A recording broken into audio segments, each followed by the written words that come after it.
Let's see. I'm about to open the meeting for the City Portage Plan Commission. If you guys could start by joining me in the Pledge of Allegiance. I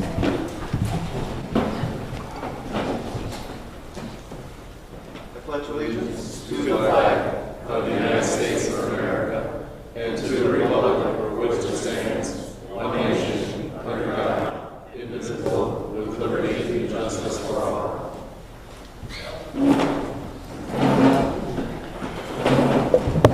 Mr. Monroe, could you call roll? Tom Cherry. Here. Carrie Gunning.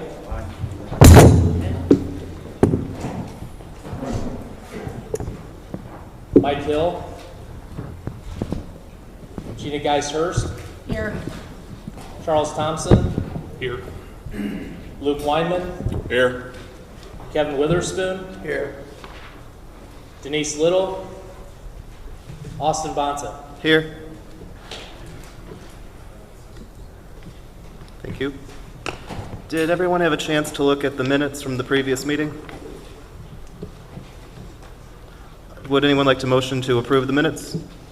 I'll make a motion to approve. I'll second. We have a motion and a second. Mr. Monroe, if you could call roll. Tom Cherry. Yes. Gina Geis-Hurst. Yes. Charles Thompson. Yes. Luke Weinman. Yes. Kevin Witherspoon. Yes. Austin Bonta. Yes. Reports of officers and committees. Do we have any reports? No, sir. All right. So going through with our new business, we have a number of public hearings, and it looks like we've got a number of people here, which is always great. Something to remind people is that a public hearing is an avenue to be able to present comments that you have and, of course, ask questions, and an opportunity for us to then get answers from either our staff or the developer, that is to say, the petitioner. We're not trying to create an avenue for public debate. With that regards, we just ask that we keep comments respectful and concise to what it is you're trying to get across or the questions that you're attempting to ask. Let's see. Mr. Monroe, can you call up our first order of business? Yes, PD 0121, Mohammed Mahmood, In and Out, $3 car wash, 10567 Broadway, Crown Point, Indiana, seeking a conditional use as noted in the airport crossing plan development for an auto-oriented facility for a car wash for Article 2 uses, D uses within the C2 district, and 4 auto-oriented facilities or conditional uses subject to the approval of the Plan Commission at 6485 U.S. Highway 6, Lot 2B.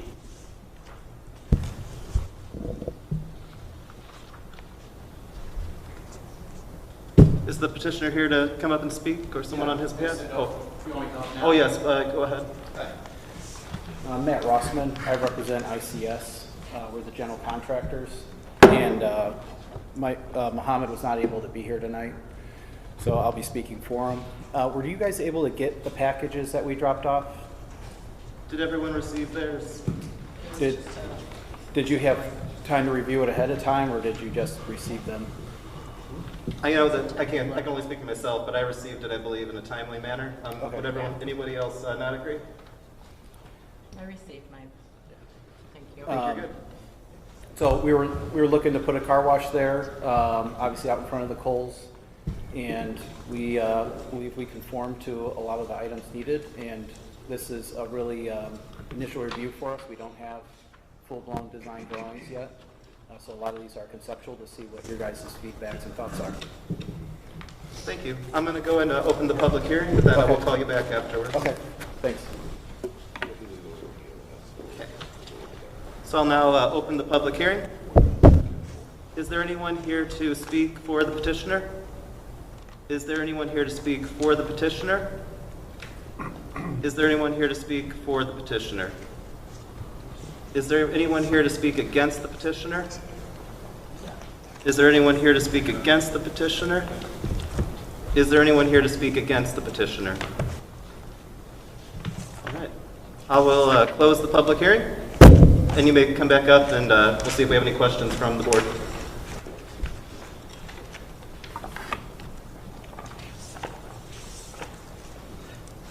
I have a question. It's a little just, one of my concerns is because it's directly across from the high school and the traffic and so forth. And I know this is just a generic layout, but as far as the safety of getting in and out of this. What do you mean far Strictly as? through the back road, correct? Mm-hmm. Okay. So it doesn't have any direct access onto airport or onto Route 6. Okay. So all of the vehicles would be exiting out directly from the site into the internal ring road in the shopping center. And then would be either going out onto airport or would go to the service road with the right in, right out onto Route 6.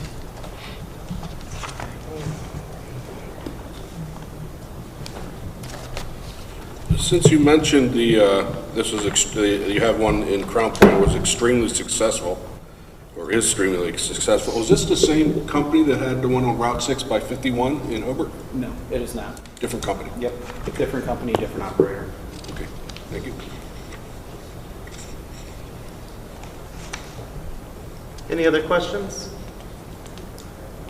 Would anybody like to make a motion?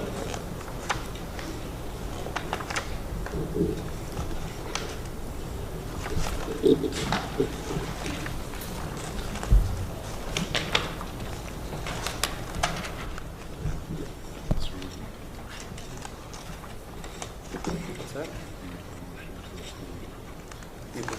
Making a motion to approve It's not really clear in this. per the agenda. Yep. Let's see. Could you state for us exactly the particular motion, or what is being requested? I believe it has to do with the PD, right? It's uses within the C2 district, auto-oriented facilities or conditional uses subject to the approval of the Planning Commission. So I think at its base level is whether or not the Planning Commission is going to give the conditional use of the auto-oriented facility as presented as a car wash. That's correct. So we're adding like a use to it based on this. Within that development, the auto-oriented facilities are conditional uses subject to approval by the Plan Commission. So it's not adding, but there was always this step to get an auto-oriented facility Got it. in this district. I think that's the question, is just the right language to use, Yeah. in our Yeah. case. And of course, if anyone's inclined to make a motion, one or the other. Well, I'll make a motion to approve an auto-oriented facility for the use within the C2 district. Are we going to make it specific to this use? This use, So car wash? car wash. Okay. I'll second that. Mr. Monroe, could you call roll? Yes. Tom Cherry, Yes. Gina Geist-Hurst, Yes. Charles Thompson, Yes. Luke Weinman, Yes. Kevin Witherspoon, Yes. Austin Bonta. Yes.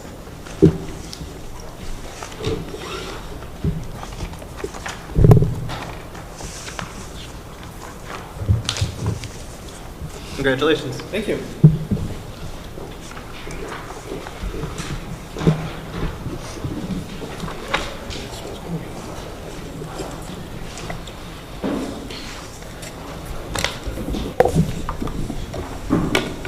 Mr. Monroe, could you read the next item on our agenda? P0320, Great Lakes Engineering, Inc., care of Karen Talion, 6195 Central Avenue, Portage, Indiana, seeking primary plat approval for the Woodlands subdivision at the corner of Portage Avenue and Chrisman Road, 16 lots and 2 outlots. If you go ahead and introduce yourself, speak just briefly, and then I'll open the public hearing for you. Thank you. My name is Karen Talion. I'm an attorney representing Great Lakes Engineering. We're here tonight seeking primary plat approval for the subdivision known as the Woodlands at the corner of Portage Avenue and Chrisman Road. Thank you. And then I need to open the public hearing. Mr. Monroe, I believe you have something to read into the record. Does that happen in the context of the public hearing? Okay. So I will open up the public hearing, and I'm going to begin by allowing Mr. Monroe to read into the record what you need.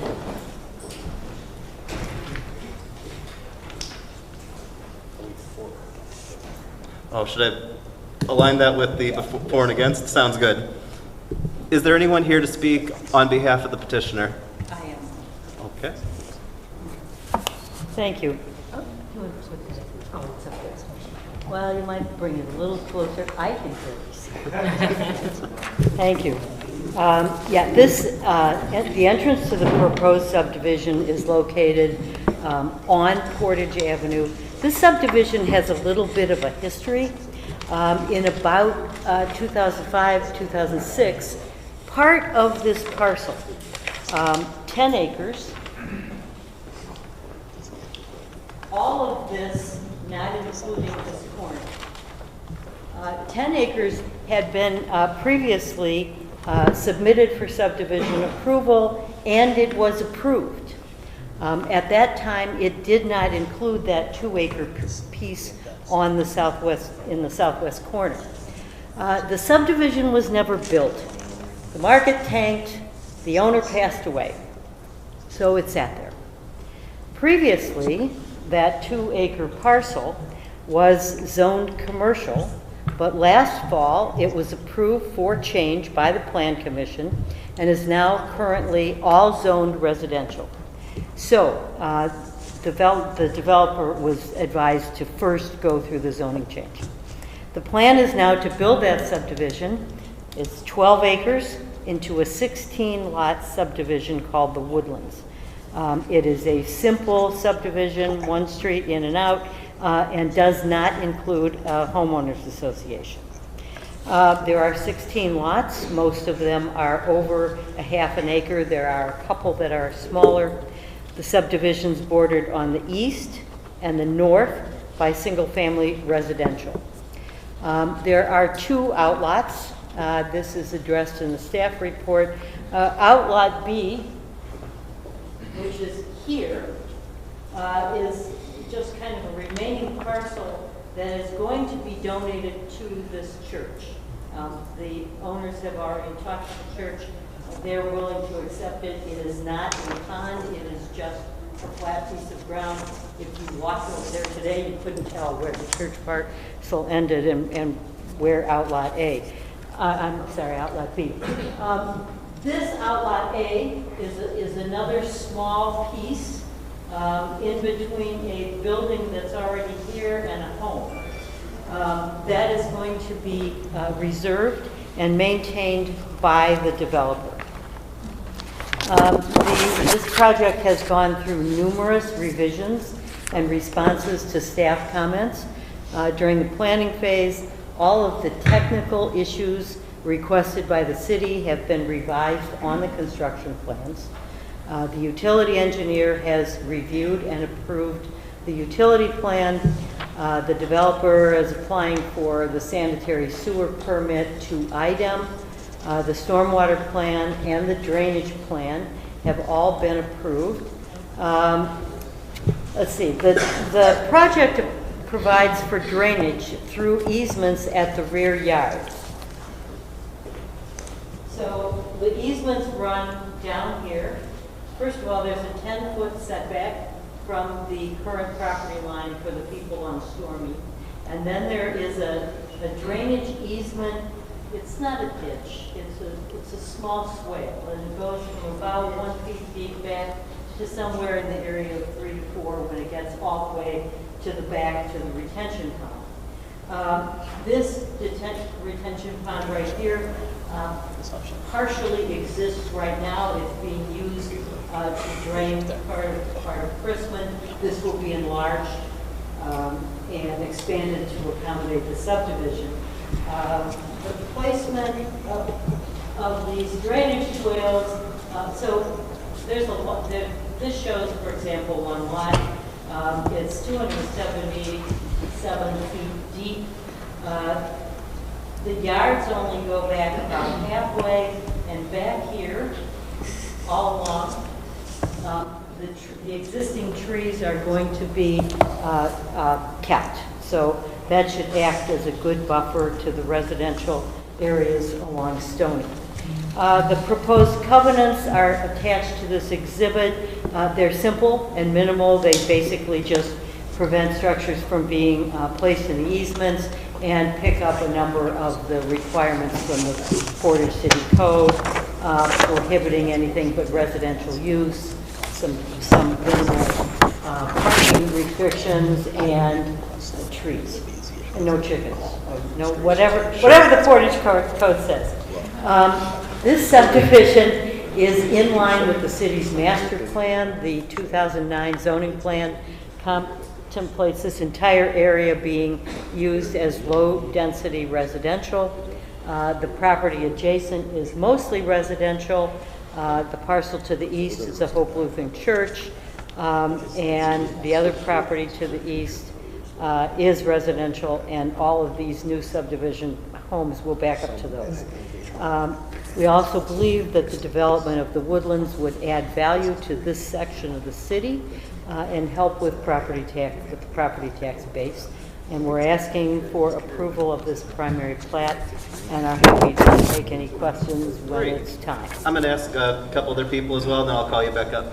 So is anyone else here to speak for the petitioner? All right. Is anyone here to speak against the petitioner? Before we do, I'm going to have the letters read first, and then I'll call you up. Okay, sir? Mr. Monroe, when you're ready.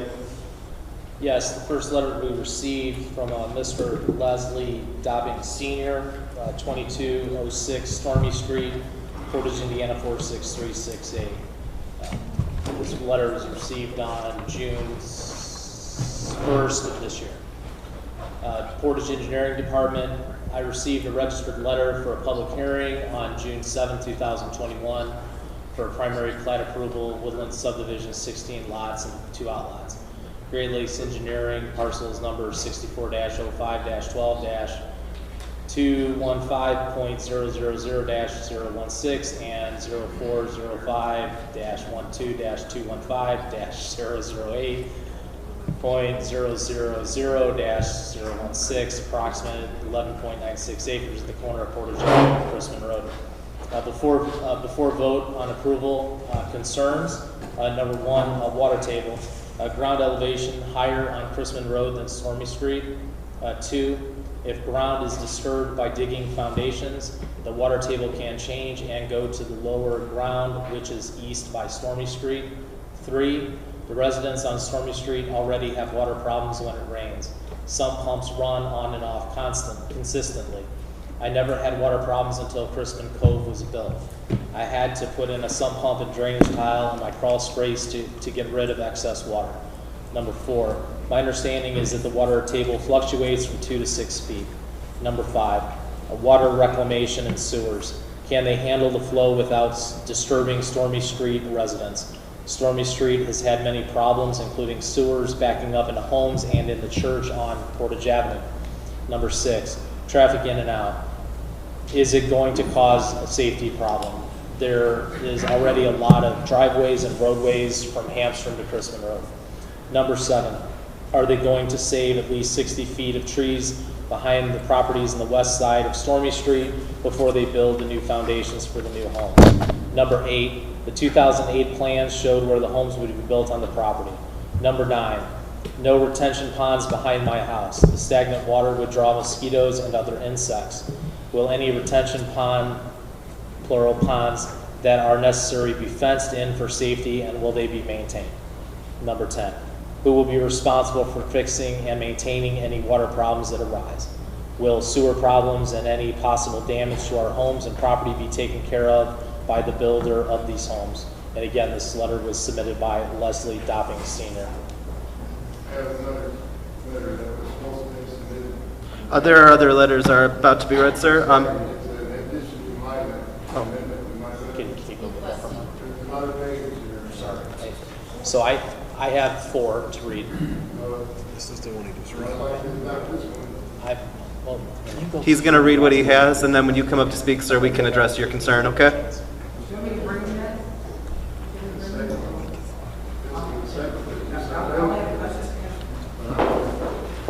Okay. Thank you. I have that letter. Shall I continue? Go ahead. The second letter is from Mr. Les Dobbing Sr. at 2206 Stormy Street. This letter was received on June 3rd of 2021 regarding the Woodland subdivision. Portage Planning Commission. The drainage ditch creates an unsafe and unhealthy environment for existing and new development. Unhealthy stagnant water and mold. It is bad for people, especially who have allergies and health problems. I feel it is creating an unsafe condition when water is in, people can drown. It also may devalue the existing property. Who is going to be responsible for maintaining and keeping it from being an eyesore, keeping weeds and mold, stagnant water under control? My suggestion is all drainage should be pipe and covered. And again, this was from Mr. Depping. I apologize for mispronouncing your name the first time, sir. So these are the two letters that I have from Mr. Depping, and I have a couple more to read. Okay. The third is from William and Dorothy Rayner. Did I pronounce your last name? She said, sure. Okay. 2207 Chrisman Road, Portage, Indiana 46368. This letter was received on June 1st of this year. To whom it may concern, I am writing this letter to say no to the Woodland subdivision on Portage Avenue. My husband and I lived almost 30 years at 2207 Chrisman Road. The reasons why we moved here is because of the quiet street, woods, the distance between the land. Our house sits in the back of our land facing the woods. Here are my concerns. We have animals like deer, fox, owl, birds, and more. Tearing down the woods, where would they go? Regarding the water table, where is the water going? I hope it is not by our property. Can the sewer system hold the new houses? Number 3, how much of the easement to our houses and the nearest structure going to be? Number 4, depending on the location of the entranceways, is a big factor for our inconvenience to our privacy. Number 5, the addition of traffic that we will incur will make the roadway busier. In summary, the main factor that makes me say no is I want to be safe and secure and have my privacy. If the houses are built, who is responsible for the flooding afterwards? Not us, I hope. And again, that was from William and Dorothy Rayner. I have one more, Mr. Chairman. The third is from John J. Garza, 2166 Sormy Street, Portage, Indiana 46368. This letter was received on June 1st of this year. City of Portage Planning Commission, Mr. Kirk Knudsen. I'm writing this letter in objection to the proposed amendment seeking plat approval for the Woodlands subdivision. He names the parcel numbers at the corner of Portage Avenue and Chrisman Road. I've lived at 2166 Sormy Street over 30 years. When I first moved in, my sump pump would rarely turn on. But when they built the new subdivision just east of Sormy Street, it is constantly turning on after a rainstorm. I am concerned that the water drainage problem will only increase for the people living on Sormy Street and the subdivision east of Sormy if the amendment is approved. Consider all the people that will be affected by this increased water drainage problem if the proposed amendment is approved. Again, that was from Mr. Garza, Mr. John Garza. Thank you. We've heard a number of concerns about maintaining drainage, sewer, traffic. You're welcome to come up as well if you have a new concern you'd like to bring. Just please keep in mind that in the interest of both time and staying concise, we ask if your concerns kind of follow along those lines that we've already heard to consider holding back. You're always welcome to come up, but if it's a repeat, we want to kind of keep that concise because we promise we're going to address all those concerns we've heard already. Thank you. Does anybody have anything else they'd like to come up to say? I've got one hand too. Go ahead. Let's go with you, sir, first in the Cubs, and then we got a few more. Yeah.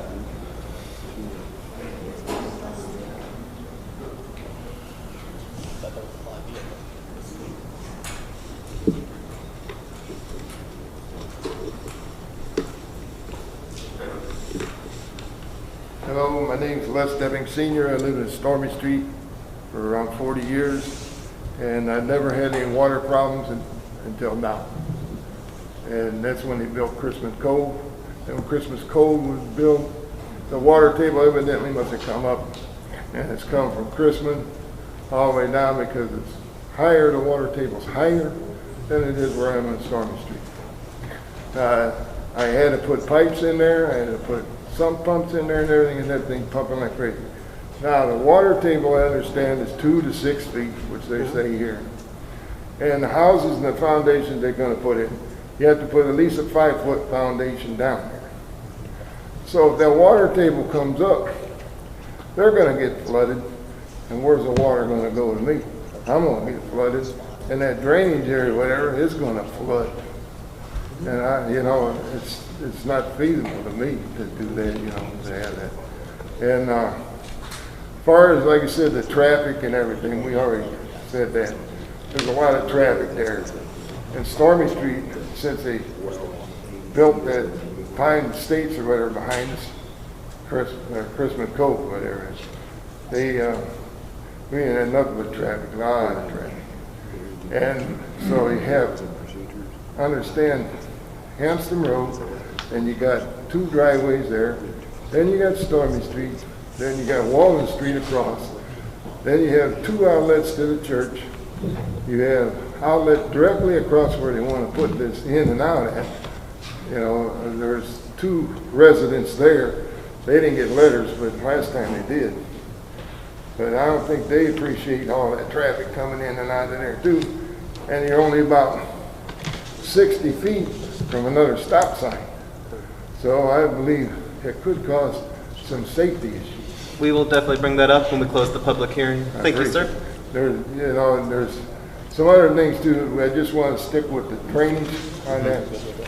And I believe if they go with that drainage over there, whatever they have to, if the planning committee, I believe that they need to cover that up. No open holes. They said it was going to be like, say, a ditch. I don't want a ditch there because there's going to have water there. Like you said, we already stated that. I don't want to just go around with it. Sure, and we appreciate not going around and around. We'll make sure that we bring it up when we close the hearing, sir. Thank you, sir. Thank you. And like I say, I'm opposed for them building there because of that. Okay. Thank you. Mr. Williams, I think you were next, and then we'll go kind of the, oh. Sounds good. Thank you. Go ahead, sir. I own the one commercial building that's on Crisman Road, at 2221 Crisman. Oh, okay. So I was curious, number one, how that affects the current zoning for that building, for my future uses for the building. It does not. Now that it's going to be residential, is that going to alter? It doesn't change your zoning. Huh? It does not change your zoning. And then the only other is the same thing about the water table. I'm already getting water in the basement. We're putting basement remediate, systems to remove it, and they can't keep up with it. Sir, could you please give your name and address? Sure. Harrison Jones. My address of the commercial property is 2221 Crisman Road. Can you also list your residential address where you live? 32 Woodland Trail, Ogden Dunes, 46368. Thank you.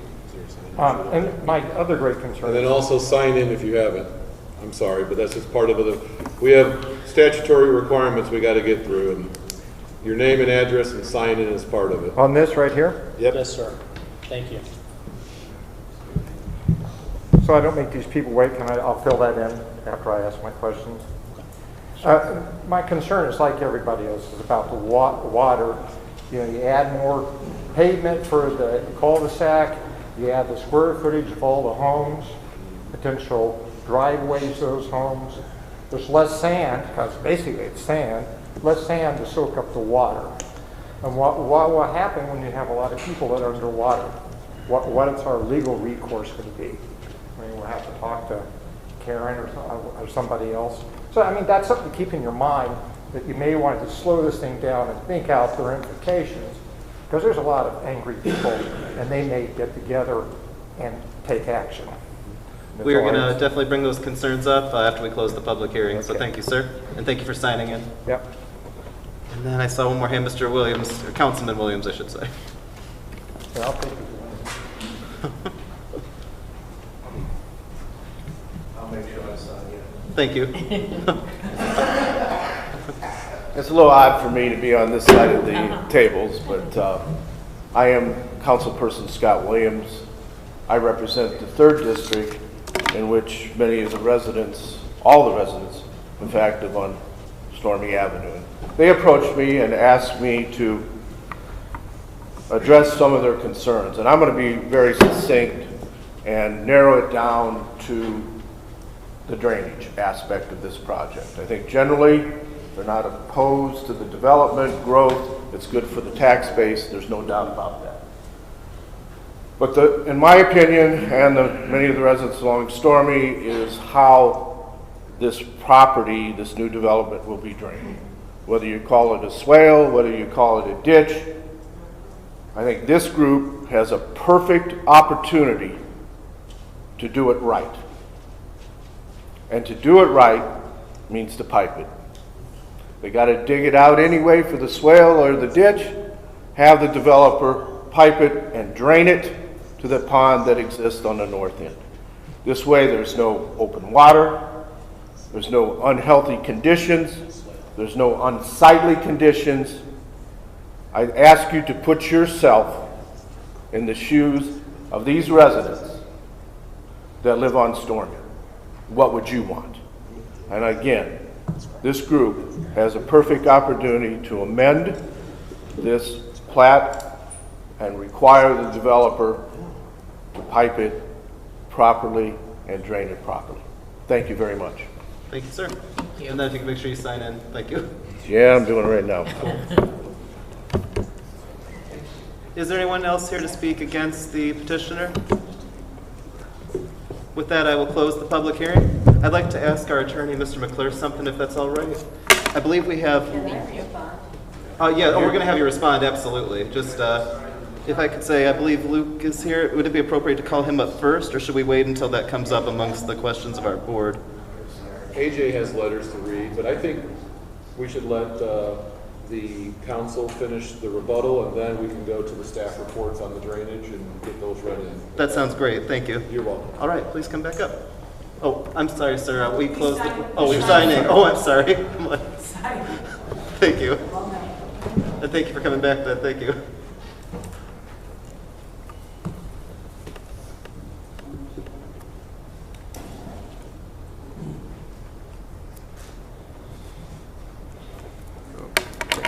Thank you, sir. Thank you. Yeah, I want to address a few of the things that we just heard. First of all, let's talk about the traffic. Somebody mentioned that it's only 60 feet from the entrance on Foley Court to the stop sign on Chrisman Road. Actually, it's about 160 feet. And there are 16 houses in there. This is not a 50 or 100 home subdivision. It's relatively small. We don't expect that kind of serious traffic issues. Secondly, I want to make sure, because I heard several people comment about the sanitary sewer. All of the sanitary sewer drawings and approvals have already been worked out with the utility engineer and with the city. We don't expect any reason to have sanitary sewer problems. It's a regular sewer pipe. Now, somebody mentioned about the trees. Yes, there are trees in this back area. Excuse me, the public hearing is closed. We cannot be receiving comments from people in the seats right now. If you could please not shout out while the presenter is talking. Thank you. Now, over on this side, these backyards are deep. This is anticipated tree area, which is about 90 feet worth of trees. It's not quite as deep over on this side, because the lots are not quite that deep on that side. But there's a significant amount of tree buffer that will remain undisturbed. Somebody said something about slowing down the process.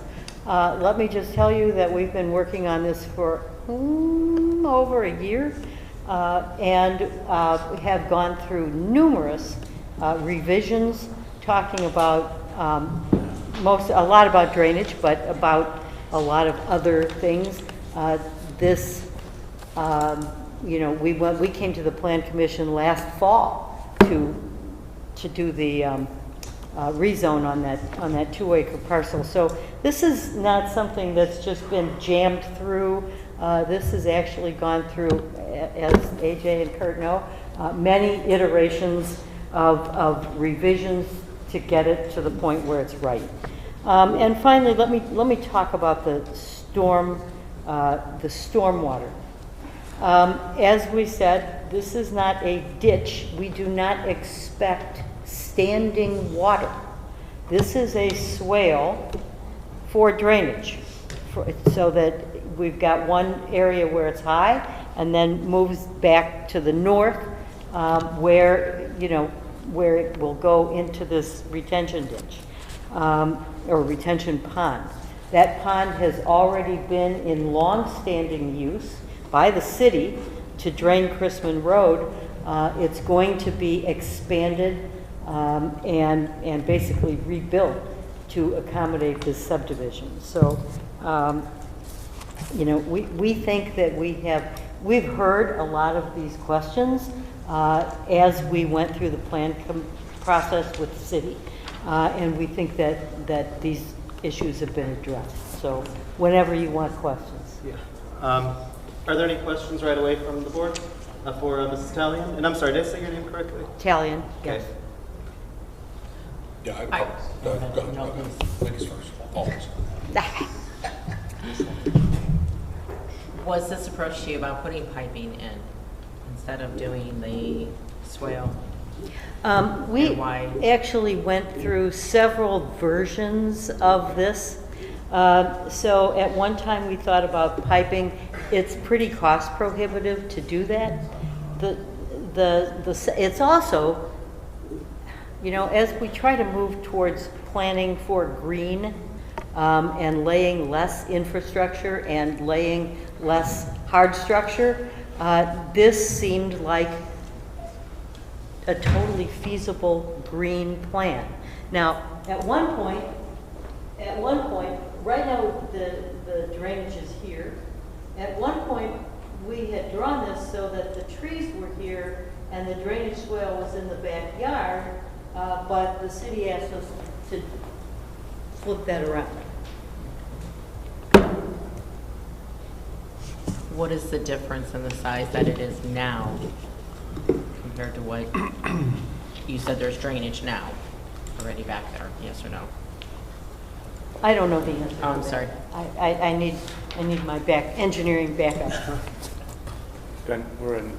If you can introduce yourself and just where you are when it comes to working on the project. Yes, I'm Casey Richards. I'm a project engineer for Great Lakes Engineering. I did the stormwater design.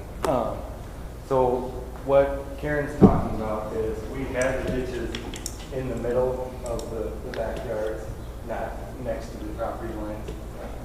And the city wanted us to change that due to maintenance concerns. What maintenance concerns? Basically, residents filling the ditches with, you know, landscape rubble or mowing, you know, lawn clippings along those lines.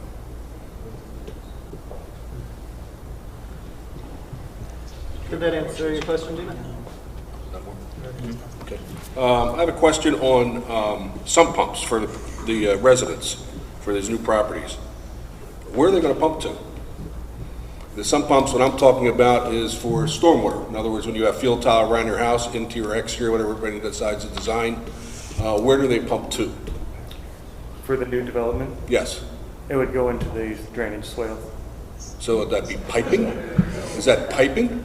Or is that just runoff No, from the yard? it would outlet from their yard and naturally drain down into And just not, so it's just runoff? You can't pipe it all the way to. It's only goes so far out of the house. By code or something, or what? Oh, okay, I don't know. Okay, what's the distance on that? But they can't pipe it all the way to the edge of the property. They couldn't bury it and run it under? No? Okay. Can you explain the drainage, the swell or swale between Chrisman and the lots 4, 5, 6, 7, 8? Is that pretty much the same? So, yeah, the drainage swale is going to tie into the existing storm sewer that is piped to the existing. Right. It's going around the same as the other side, though, pretty much? Same plan? Yes. Okay. Are there other immediate questions? Mr. Chairman, I do have a letter from the stormwater engineer as petitioner's counsel suggested that we've been working with the petitioner for some time on stormwater, as this was an issue that was previously discussed with the last primary plat that was approved for the subdivision. So we quickly engaged the Stormwater Board's engineer so that they could give a thorough review of this project. So I have a letter here dated May 24th from Portage Utility Services, Field Forces, 5590 Old Porter Road, Portage, Indiana 46368. The subject is the Woodlands subdivision development for the city of Portage, and this letter is addressing the fourth stormwater floodplain review and approval. In this letter is to city staff. As requested, Christopher B. Burke Engineering Limited has completed a stormwater floodplain review of the proposed Woodlands subdivision development located in the city of Portage. The proposed project involves the construction of a 12-acre residential subdivision with a dry bottom detention pond. We received the following stormwater-related items for review: construction plans for the Woodlands subdivision development prepared by Great Lakes Engineering, Inc., Great Lakes, bearing a revision date of May 14th, 2021. Also under review was the operation and maintenance plan for the Woodlands subdivision development prepared by Great Lakes, bearing a revision date of May 13th, 2021.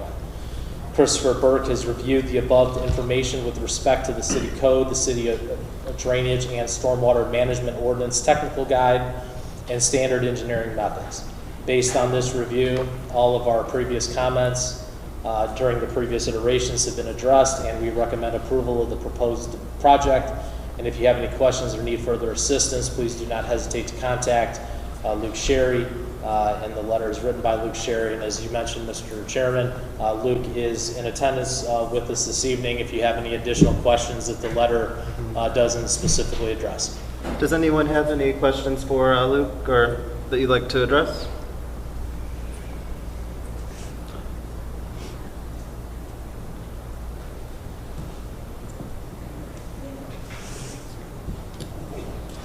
Okay. And then if I could ask kind of a different question, but it's regards to the width of lot number 2. My understanding is the staff believes that the layout does not have 124 feet of usable frontage, but only 70 feet of building frontage. The development standard is 80. Do you guys have a plan to address that? I just wrote that because I forgot to mention that earlier. Yes, so technically, lot width is measured at the building setback line, according to the code. At the building setback line, the lot width, it tapers in. At the building setback line, the width is actually 124 feet. Now, we do acknowledge that there is not, although we technically meet the requirement, it is going to function as a 70-foot lot in terms of where you're going to put a house. The city's recommending that for lot 2 we might need a lot variance, but yes, that's it. Yeah, technically it meets the requirements. Functionally, it is a 70-foot lot. Is there anything to add to that? I mean, I just want to... I think that's a fair assessment. Okay. And then regarding Outlot A, because I intended to ask about both of the outlots, but you really answered my question, I think, very well with Outlot B, and I think it's very natural. Is everything that's the grass is mowed for by the church, is that all Outlot B, or is there parts of that still wood? It's wooded. That's yeah, that's all still wooded over there? Low Okay. wood, shrub, yeah. Outlot A, so I had read before you guys were interested in donating that, and of course that's what's happening potentially with the church. With Outlot A, would the plan be that that would also only be let go of by the developer if it was donated, and if so, for what? Or is there any potential plans to build something, I assume residential, based on zoning there? Just curious what happens if we approve this and that outlot is just, sitting there on Chrisman Road. So the outlot right now will be owned and maintained by the developer. We never know what may happen in the future. There may be, at some point, somebody on Chrisman Road who would like to have part of that property. We don't know. Right now, it's just owned and maintained by the developer, waiting for what might be a possible use in the future. And then this question I might need to turn to Luke, but either Outlet A or Outlet B, is either one involved with or associated with the drainage system? Or have any relevance to the drainage process? We think not. Outlet B is flat land Right. at the church and shouldn't be involved at all. Outlet A, Okay. Is Lot A wooded, or is that a flat? Kind of a mix? It's in a wild state. Okay. Those are my questions there. Thank you. Anything that we have not yet addressed, or any outstanding questions from members of the board? Look in both directions. I feel like I keep looking this way more, and I need to look this way equally. I have one more question. Go ahead, sir. Thank you. I'm familiar with ditches behind properties because I have one behind mine. It's one of the main ones in Portage. Interestingly enough, when they started to clean it out probably 15, 20 years ago, they stopped right before my property and never did the rest of it, nor did they go from my property to Central Avenue, which is north of my property, which houses now 5 homes. So it's a reasonable amount of distance, a couple, 300, 400 feet, 500 feet that they didn't clean out. Don't know if I'll ever come back again. But I guess my question is if this drainage ditch gets clogged, who cleans it? well, gets clogged. In other words, it doesn't drain, it doesn't flow anymore because there's been buildup in there. Yep. That's part of the reason why they did the big major change on Central Avenue, put the new... The city would be responsible for cleaning the swale if it filled with silt. The city's responsible for that? Correct. Okay. Thank you. Yeah, just so we could, kind of get to the I'm sorry, sir. point here. I know that I know you, I'm but John introduce Hannon, yourself. Great Lakes Engineering. Yeah. The approach we tried to take here is kind of a natural approach to water management as opposed to doing hard pipes. The problem with hard pipes is they need to be maintained. When the developer puts in infrastructure, hard pipes, roads, curbs, that becomes, upon completion of the project, becomes the responsibility of the city to operate and maintain. This approach, we're trying to use like a green approach to the project rather than hard piping everything. We could hard pipe it. I don't, that would be the kind of the easy, not expensive way, kind of cheap way to do it. We were trying to do kind of an environmental approach to water management. The point that we want to make is these lots, the smallest lot in the subdivision is almost 4/10 of an acre. The biggest lot is a full 2 acres. So we got these really large lots, and these lots here are 250 feet deep. The standard lot in a normal subdivision that you guys review on a regular basis is maybe 120 feet deep. So these are more than twice as deep as a normal residential lot. So the thinking is that the houses will be located as in any normal subdivision up near the front. We kind of made a management decision to clear back to the 120-foot line to give people some backyard for themselves, and then to leave the rest of the trees that are already there. So to answer your question, like for a sump pump, somebody would pump their water out to kind of the back of their yard, maybe the 120-foot point, and then would go into the woods, is where the water would come. And it would find its way eventually into this swale that has been provided on both sides. This swale will serve the properties on Stormy Street. Anything coming off their backyards would go into that swale. Anything coming off the backyards of Chrisman would also go into that swale. When we first laid this out, we actually had this swale at the 120-foot mark. So we thought, go back 120 feet, put this swale right here behind these houses and leave the trees all the way up to the Stormy Street houses. But the city directed us to move the swale to make it adjacent to these properties. So that's why it is where it is. Our objective is to save as many trees as possible on the project. So what you'll see here is you'll see 120 feet of yard, trees, and then this swale system. But we're not going to be, people aren't going to be piping their sump pumps into it or anything like that. Basically, between these lots and Stormy Street, it's going to be, it's going to remain forest.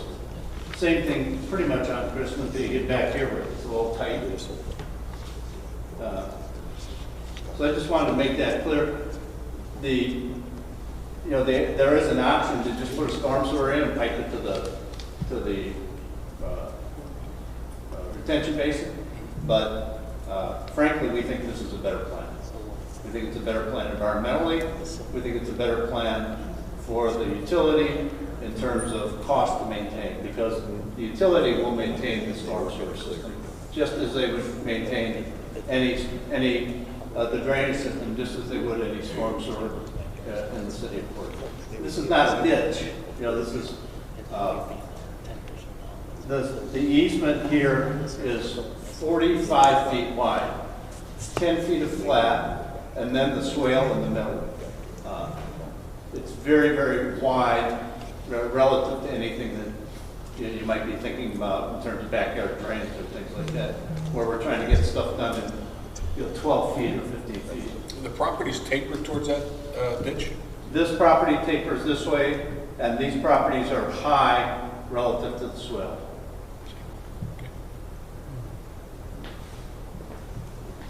Thank you. This might seem very small, but Mr. Monroe, is there any way we can get a confirmation? I know that it was said by at least two people, the distance between the entrance to the subdivision and the stoplight that's at Portage Avenue and Chrisman Road? Just because I've heard It's like the proposed drive is about 250 feet from the intersection of Portage Avenue. Thank you. Are there any other questions from? Yeah, 270 feet. Thank you. Are there any other questions from the board? Would anybody be inclined to make a motion at this time? Oh, I'm sorry, sir. The public hearing is closed. Good try, though.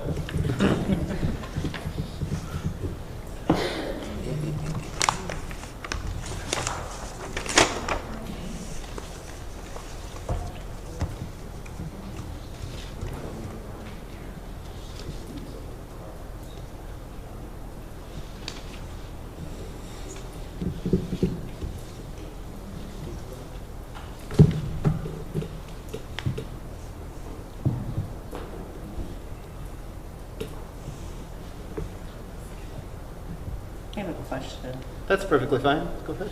You guys were discussing the elevation between the two properties. If anything, with this being a Stormy Street being higher than the drainage, if anything, that would improve the drainage is what, yes? Yes, that's correct. Thank you. Any further? This ditch doesn't actually exist right now. No. Okay. No, Well, existing right now, it's about 640 contour. It would drop down, I mean, depends on where it's at on the property, but it slopes down towards the new retention pond. And also, we got you up here, and I'm sorry, I'm not the biggest fan of political correctness, but with people saying the terms ditch and swale and all that, can you clarify just for us what is actually meant by ditch versus swale on the technical sense? A ditch is going to hold water and move it along.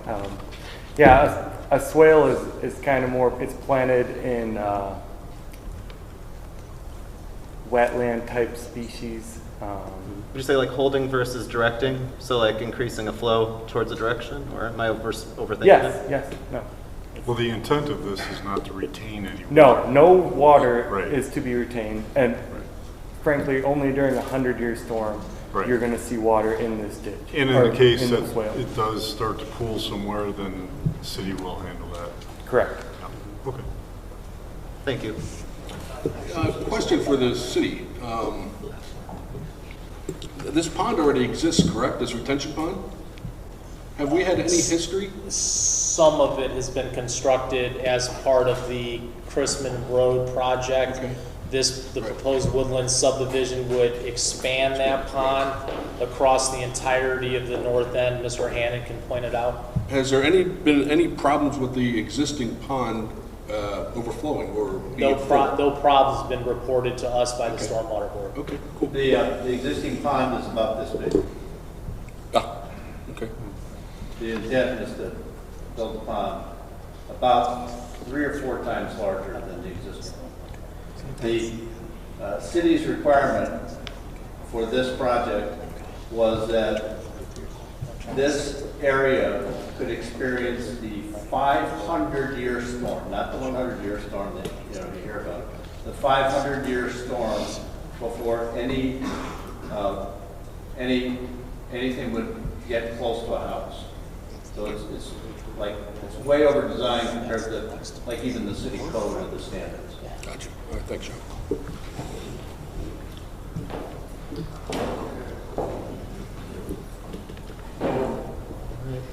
At this point, would anybody like to make a motion in any direction?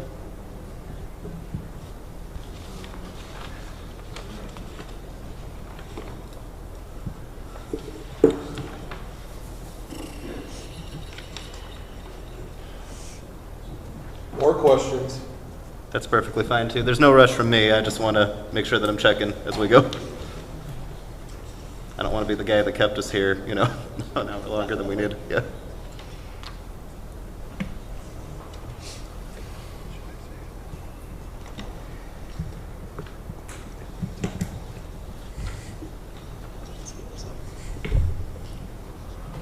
Well, I'll make a motion to approve primary plat approval under the contingency of rectifying the Lot 2 concern with the size. Rectifying would be them having an application at the BZA? BZA application, correct.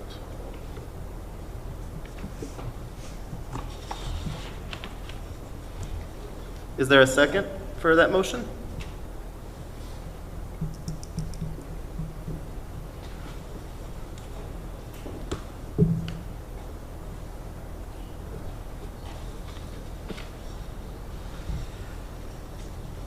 If not to jump, what would be the appropriate course, Mr. McClure? The motion dies and the floor is open. Okay. Or questions?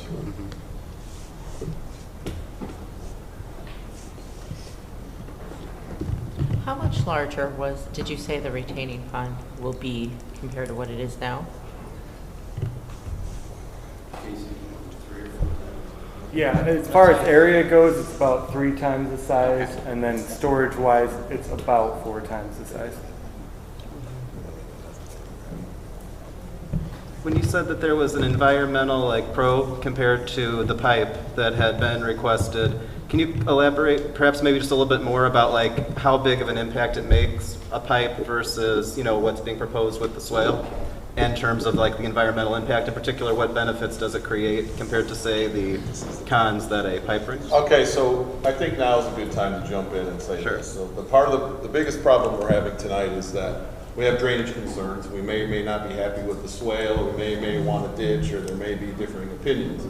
But the problem that we're running against at this point is that we have our stormwater board, through their stormwater engineer, saying it meets our code. Now, if we don't like our code, there's remedies to do that, but that's not tonight. Okay. So on the stormwater, we need to understand the stormwater plan. We need to make sure that we answer all our questions, but I don't believe the board has the authority tonight just to say we want it piped or we want it swaled. Either way, if it was here piped and we wanted it swaled, or if it was swaled and we wanted it piped, because the underlying ordinance for the stormwater It already meets it. and the technical packet allows the swales. I see. So this isn't, if they didn't allow the swales or ditch, whatever term of art we choose to use, Sure. then they would either be requesting a variance before the stormwater board or would have changed their plan. So as they sit tonight, that's why Mr. Monroe read the letter from the stormwater engineer that basically states that the Portage code as it relates to stormwater in the technical packet has been met. Got it? Would you like me to answer your question? I think that it was good that that was said, but you're welcome to, like, as we're waiting for a... As an add-in, pipes don't provide any sort of water quality. So as the water is flowing from the street, it may pick up pollutants. It's going to,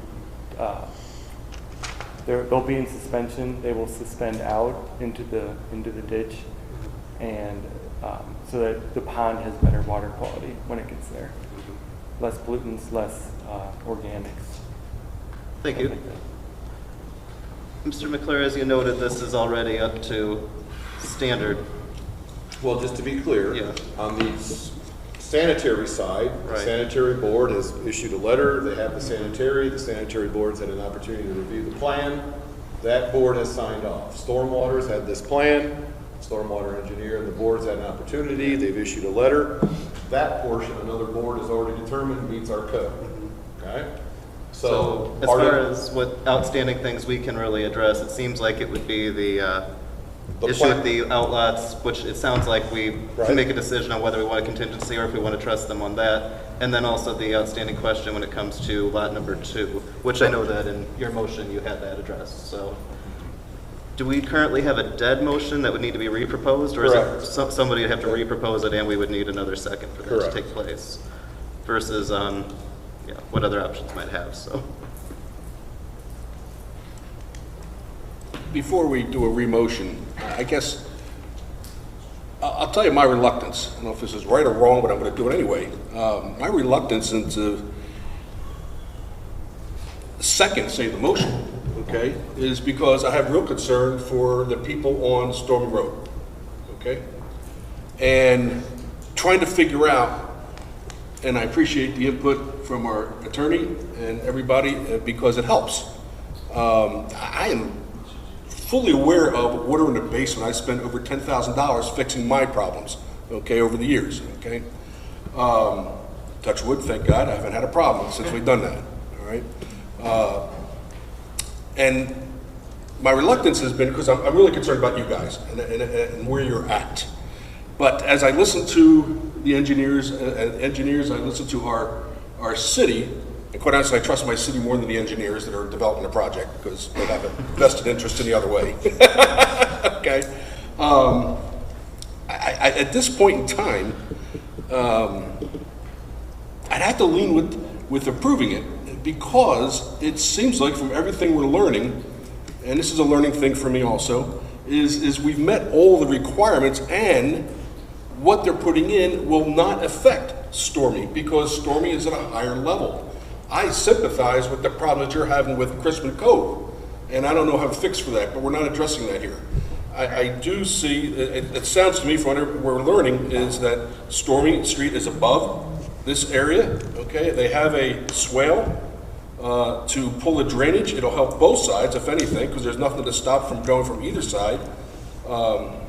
So I guess that's my reluctance to say yay or nay, is kind of a learning experience of where the engineering is coming from, where our city has approval, and what our ordinance are. And at this point in time, I got to be honest with you, I'd have to say I would lean towards approving it this time, unless someone come up with from your group, I guess, and I don't know if it's even allowed, your group can really say, hey, there's a real, this causes a problem, and I don't see it causing a problem at this time. I don't see it solving anything.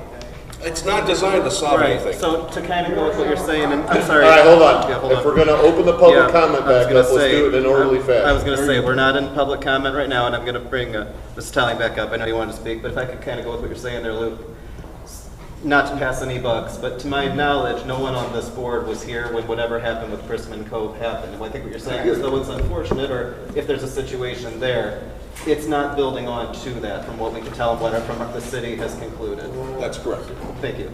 And then Jason, if you go ahead. Thank you. I do want to make a last pitch because, you know, we have been working with the city for a good part of a year on this proposal. This land has sat there. It was approved 15 years ago as a subdivision. And then for various market and other reasons, it didn't happen. So the city's been sitting over there with this piece of vacant land. Now we have somebody who wants to develop it. They've come in with a proposal. We have met, except for the variance on the lot width on number 2, we've met every single thing that the city has asked. And believe me, we've been back and forth many times on revisions on this. You know, as the attorney for the developer, I have to ask myself, what else can we possibly do? When you meet all the requirements, you know, you have an expectation that somebody's going to approve it, or else give reasons why it doesn't meet the city code. So we've offered a plan. We've offered a plan that is a green plan. We also have some expectation that this might actually help the people on Stormy. It is not a drainage ditch holding water that somebody's going to drown in. It is a swale that is planted. It holds, you know, cleansing plants. That's one of the things we try to do with preservation of wetlands in this state, is to keep wetlands so that they can drain stormwater. This is the new way that people are doing things and should be doing things. And so, you know, I ask you for your support. I ask for a second on this motion. I don't know if the motion's dead, or you haven't actually considered dead, called so it, it would need to be reproposed. But in any case, we've done every single thing that the city has asked, and I ask for your support. At this point, so thank you. At this point, I'll ask again if anybody would like to propose anything as far as where to go from here. I don't believe I can as chair. Is that correct? What's that? Yeah, we have a hand up in the audience. Are we open to? I would open if that's what the majority of the board would like to do. I'm okay with that. I'm okay with Then let's do a motion and a Can second. we get a motion Do and the a roll second to call. reopen the public hearing? I'll make a motion, we reopen the public hearing. I'll second it. Mr. Monroe, if you could call roll on that. I didn't get the second. Yeah, I'll second it. Thank you. Give me a second. I'm sorry. We are in the process of voting on whether or not we're going to open up the public hearing again. So it's been motioned and seconded. So if it passes, then we'll allow people to come back up. Tom. Thank you. Tom Cherry, Yes. Gina Geis-Hurst, Yes. Charles Thompson, Yes. Luke Wyman, Yes. Kevin Witherspoon, Yes. Austin Bonta. Yes. So I will reopen the public hearing. If you would like to speak, please come up, and if you've already signed in, you can restate your name. If you have not yet come up, you are welcome at this time, but again, we ask for some brevity, and we ask to try to avoid repeating, if that's okay. Again, Scott Williams, City Council representative for the 3rd District. First of all, I'd like to say I appreciate the due diligence that this group is going through, because it is an important decision. My question is this: if this swale is not going to hold any water, why do we need to expand the pond? Why do we need to spend the money to do that? It's been contended that there is going to be no water, that the swale is not going to hold any water. Therefore, why spend the money to expand the pond? I say take those dollars and pipe it and do it right. to begin with. Thank you. Thank you. Is there anyone else to speak in regards to this project? Got two that I see. If we could let the gentleman in the button-down shirt come up first, just because I believe that you haven't spoken yet. Oh, that's you, sir. Sorry. I'm not very good with coming up with distinctive features. Sorry. I just had a couple of questions. My name is Tom Bunchak. I live at 6328 Monument. I've lived there about 6 years, but I've been around for a long time. My wife has lived there for 40 years, Linda. We live right at the corner where the present pond is, right at the dead end that goes into where that pond is. My question is who's responsible for the maintenance of the pond and the swale? Does that become the city's responsibility? Yes. And I've seen this gentleman come down and inspect the pond at one point or not. The comment was made that it's supposed to be a dry bed. I don't believe that it's a dry bed at this point. It may become dry bed at one time or another, but I believe it holds water continuously. And I believe the water table there is very, very shallow, maybe 4 to 5, 6 foot. I don't know the exact levels of the water table. But the point is that all of the talk is focused on stormwater. But when you're talking about water going into a basement, if your water table is high, you're going to have water going in whether you have storms or no storms. And that water table in that area is high. And unless you're going to take that pond and move that water to a whole nother area, you're going to have that high water table. Now they're going to propose to take and build multiple houses on the same property, put in a street which is going to put more concrete coverage and take away some of the existing capability of ground absorption. So they're going to, this project is probably going to increase the water problems in that area. And I know the stormwater people have taken and looked at that and thought about it. And a 500-year storm, we have a 500-year storm every year and a half or 2 or 3 years. So the other question, let's see, where was I?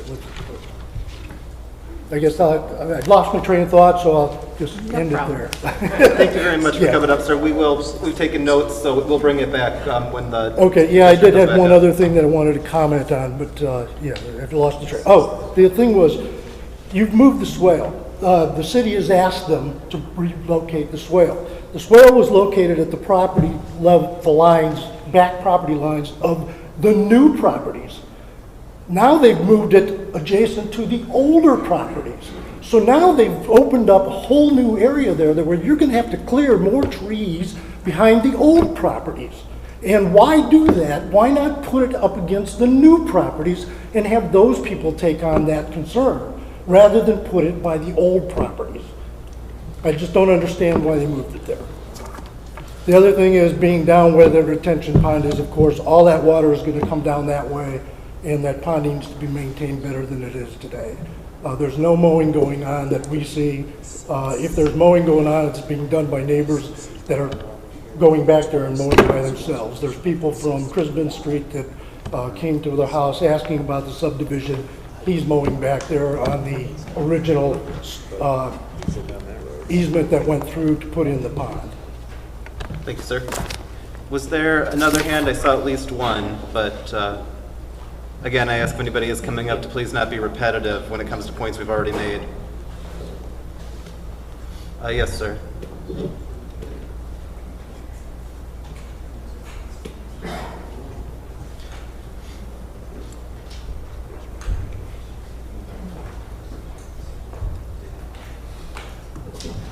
I'm just concerned about the sewers because we have had problems. I don't know where it's coming from or whatever. It's come backed up my house and blew up my toilet one time. You're speaking about the sewer on the street itself that's getting proposed? Yes. Okay. And I'm saying where that then sewer system comes down Stormy Street and don't go all the way to Portage Avenue. It takes a left right down to the church, and they had trouble with it. They say they fixed a little bit of it, but we still have problems.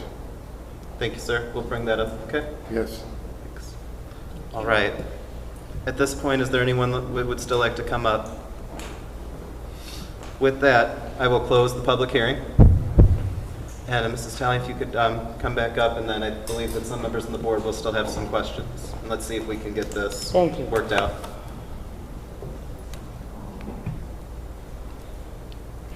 Attorney Talley, will you address the issue that Councilman Williams brought up as far as why would the pond need to be bigger if the swale isn't going to hold water? I think I would defer to one of our engineers. I know my limits. We have proposed a bigger retention pond due to the subdivision doesn't have an outlet. This is a basin. This whole area is a basin. So that's why we came up with a 500-year storm plan based on what the city recommended.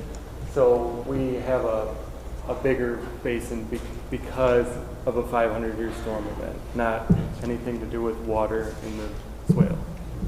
Does that answer your question? Mr. Chairman, maybe a little more pointedly, the city's ordinance requires rear yard drainage in the subdivision, and the two options are swales and pipes. And the petitioners chose to go down the route of swales. And as noted, that is legal, and that is within the city's code. It's the code's requirement. There you go. Yeah. Go ahead. Yeah. And then there was the question about the sewer. I am not really qualified to ask about that. Beyond, is that more of a city end question as far as? I think that that's a city question. I mean, we've planned to tie into the city sewer, sanitary sewer system, and if there's a problem with sanitary sewers in Stormy, that's out of our jurisdiction. Sure. That would fall under the city's responsibility. And I believe that the question also in regards to who's maintaining the ditch, it sounds like that would also be the city because it's part of maintaining the drainage, is that correct? Yeah, I believe, yes, that is correct. We also have a letter for Christopher Burke regarding their initial review of the sanitary sewer system. Again, at this point, a primary plat is the Plan Commission's responsibility to make a determination as to whether or not the proposed subdivision can be adequately served by public facilities. That is your test in the ordinance. As it relates to Christopher Burke's review of the sanitary sewer system proposed for the Woodland subdivision, there are a couple questions they have. With this being a main extension, I believe I'm speaking correctly, so Luke, correct me if I'm wrong. They will need an IDEM permit, so there's some additional permitting that is required for this. But at this point, the city's field forces have reviewed this with their engineer, and minus a few questions they have in terms of very detailed design. The test that is here tonight is as to whether or not the subdivision can be adequately served by public facilities, specifically sanitary sewer, and this letter indicates that it can be. Got it. If there's other sanitary sewer matters than the issue in on adjacent subdivisions or streets, that matter should be taken to the field forces for investigation. And that was something I was going to add. It seems that there's a number of questions we've heard in both cases where we've opened it up to public comment. There are, I believe the city is the right avenue to contact if somebody in this subdivision or the subdivision that's is being impacted, the city would be the right entity to call then if they're having trouble with the water. And then to the gentleman's question, if I could continue. Sure. There was a comment made about the groundwater, the fluctuating tables, and a lot of reference to the Chrisman Cove subdivision. For the sake of the Plan Commission, when the previous Plan Commission approved primary and secondary plat for the Chrisman Cove subdivision, they did include on the plat a language where they weren't quite strong enough on the plat that they were going to say we're not going to allow for crawl spaces or basements. They did make a strong language reference on the primary plat and secondary plat that did say it is the Plan Commission's recommendation to not do that. So those matters were previously understood. Now I know that doesn't really relate to the folks that live on Stormy Street or Monument, but the folks in Chrisman Cove that we hear these anecdotal stories, this Plan Commission, your predecessors, did include on the primary or on the plat very specific language that is not our recommendation that you do this. That plat language would obviously be passed on during construction. The builder knew it. The homeowners probably should have known about it. But the fact of the matter is this commission did know that, and so ever since then the city has been you know, chasing concerns in the Chrisman Cove subdivision specifically about, you know, water issues and some pumps running nonstop in the Chrisman Cove subdivision. So, and imagine this, that is likely as a result of a home that built a basement or a crawl space. So this commission was aware and did act and asked the developer at that time in that subdivision or in that instance to include that language. So the science does go into these things. Past commissions were prepared. So just wanted to put that out there for the sake of the commission. Thank you for clarifying, and by no means was any, I think, disrespect meant when we addressed the fact, you know, regarding Crispin Cove. Other than that, none of us know because we weren't here at that time. You know, it just, always shooting in history is never a good thing. Yeah, thank you. Yep. And just one more thing I'd like to address. Somebody mentioned that the current retention pond is holding water. Now, I don't know when somebody saw that, but you know, this area is mostly sand. And it does, I live on a sandbox myself. So it does take a little while for the sand to drain out of any retention pond. But I've been out there to this piece of property twice myself, and both times that I was out there, it was totally dry. So, you know, summer, fall, water does not stand in this retention pond all the time. So, thank you. Are there any other questions from members of this board, or are there any motions that would like to be proposed? I have a crazy question when you discussed as far as the trees with the swale, and then it got flipped. And that was something that somebody brought up tonight. What are the pros and cons and the reasons why? And would it help if it did flip-flop it? Mr. Chairman, if I could, Yes, because I don't please. think it's appropriate for the petition to answer a question or a request of the city. Sure. So City Field Forces reviewed the petitioner's request.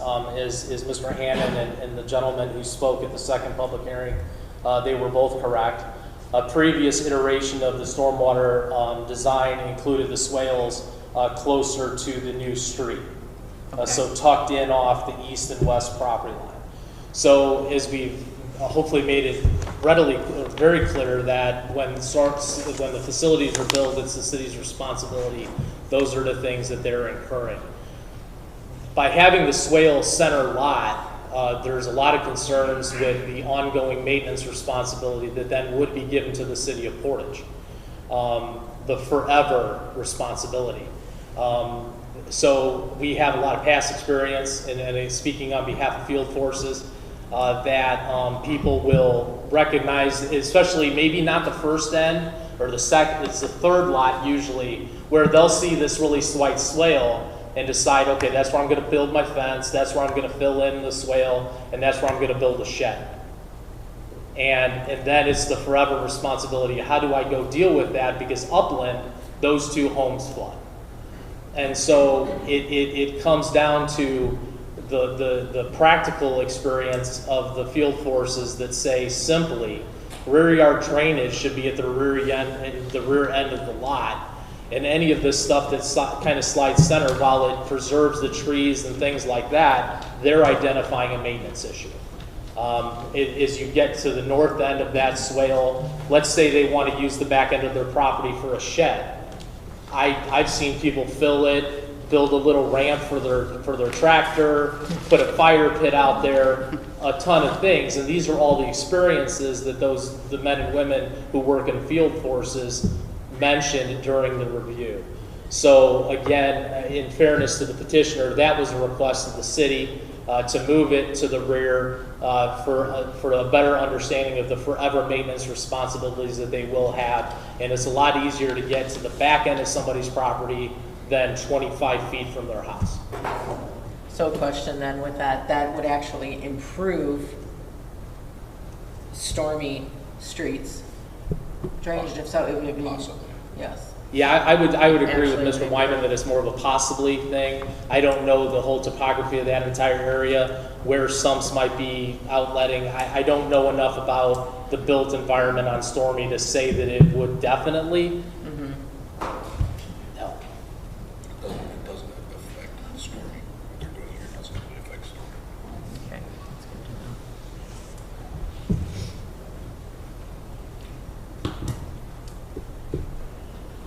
Present a motion. I'll go again. I'll make a motion to approve primary plat approval contingent upon Lot 2, request a variance with the BZA. We have a motion. Do we have a second? I will second the motion. We have a motion and we have a second. Mr. Monroe, could you please call roll? Tom Sherry, Yes. Gina Geist-Hurst, Yes. Charles Thompson, Yes. Luke Wyman, Yes. Kevin Witherspoon, Yes. Austin Bonta. Yes. Thank you very much. Thank you. We'll get out of your hair.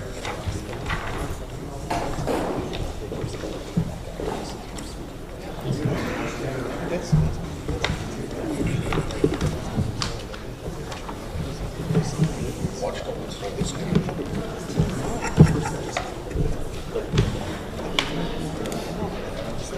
We're going to be transitioning to our next order of business. Mr. Knudsen, I believe you're switching out the... We'll let some people shuffle out. These things kind of work that way.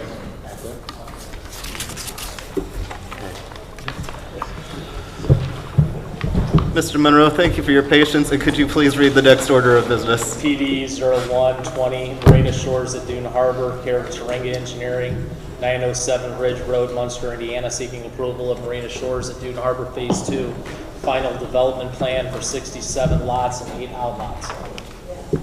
Mr. Bresnahan, Mr. Turinga, welcome. Good evening.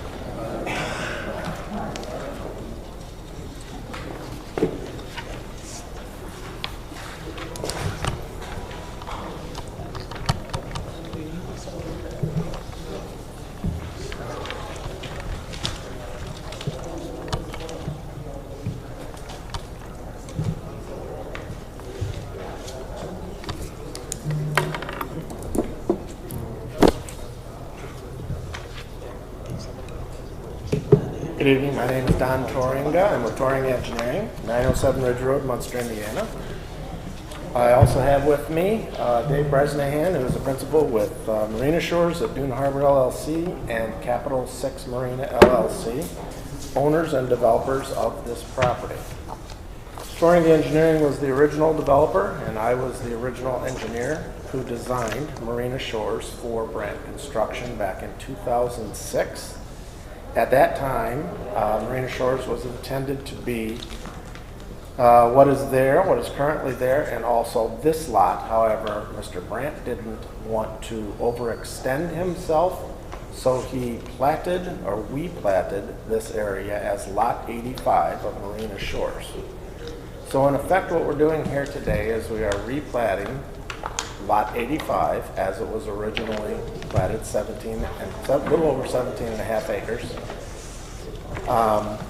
Originally, Mr. Brandt had intended 240 condominiums.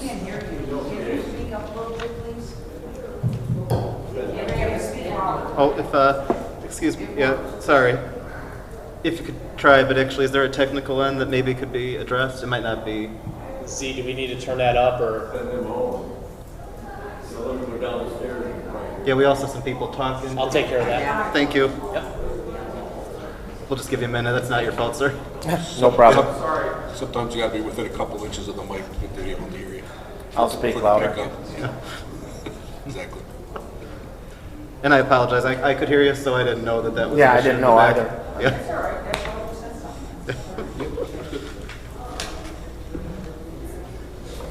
Thank you. All right, let's give it a try. Okay, can you hear me now? Yes. Okay, very good. Start all over. My name is Don Toringa. I'm with Toringa Engineering, 907 Ridge Road, Munster, Indiana. I am the engineer for this project. I have with me Mr. Dave Bresnahan, who is a principal with Marina Shores of Dune Harbor LLC, and also known as Capital 6 Marina LLC. They are the developers of this property and the current owners. This property was originally designed for Brandt Construction, Mr. Bill Brandt. Back in 2006, I was the design engineer at that time. It included the marina as you see it. It also included all of the lots that have been developed on the north and the west side of the existing marina. In addition, Lot 85, which is the south side of the marina, was originally presented as a conceptual 240 condominium units, and Mr. Brandt did not want to overextend himself, so he elected not to pursue the 240 units at that time. What he did instead is he platted the lot as one lot with the intention that in the future, and that's where we're at now, Lot 85 could be redeveloped in some manner. And like I said, originally 240 condominium units. What we are proposing, what Mr. Bresnahan is proposing now, are 3 different types of residential lots. Lots 1 through 21, if you look at your plat, are all the lots that border the marina. Those lots are specifically the largest of the lots, and they are specifically waterfront single-family homes. Each one will have a single-family home on it. Lots 22 through 54, which are the lots on the other side of Windward Way, those lots are single-family homes, cottage type. Also lot 67.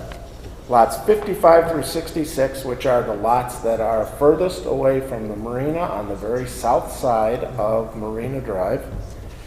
Those lots are paired villas. Each one of those would be, in effect, a duplex. There's also a swimming pool and a cabana area, or a swimming pool changing area that is being proposed on the outlot.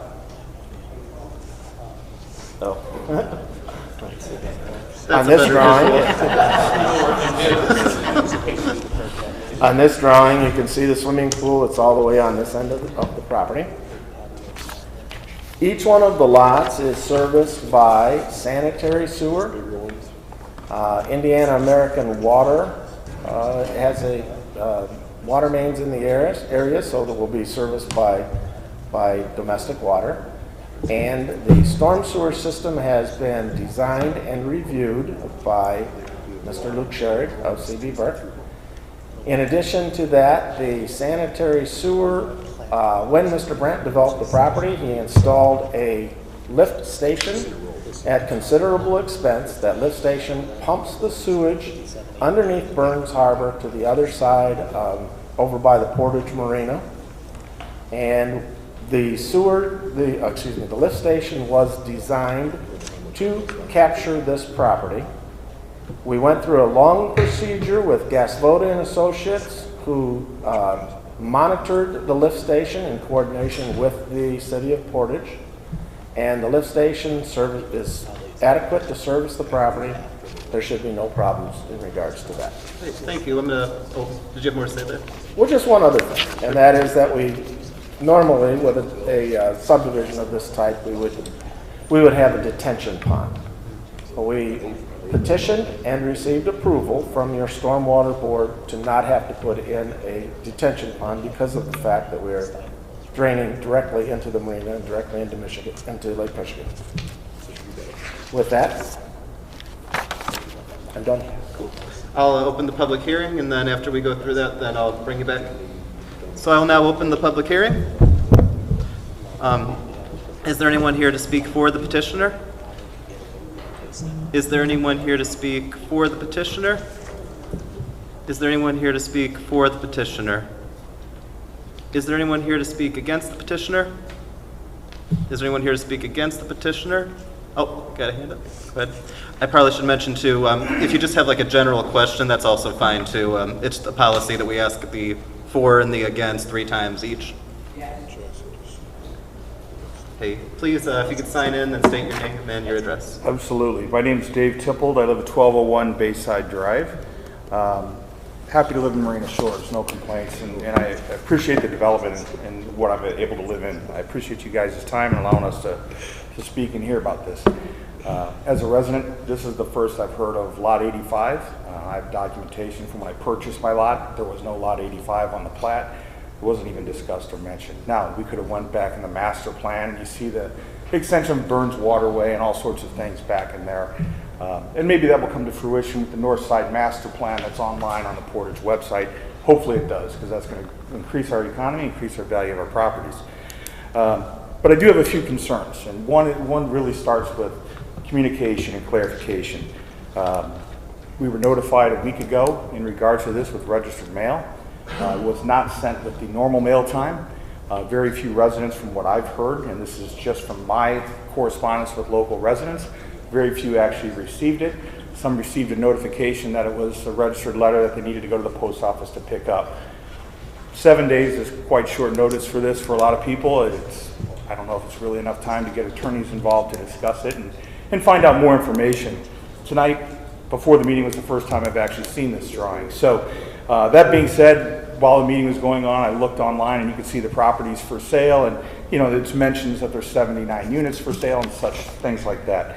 But that being said, I just want to really kind of address a few issues, and I know the city of Portage has a vested interest in the area's development and the north side to correlate with the north side master plan. However, I know the city is aware of several other issues that have came up with with Marina Shores, and that's the tax abated properties and the basic misinformation that was provided to many of us.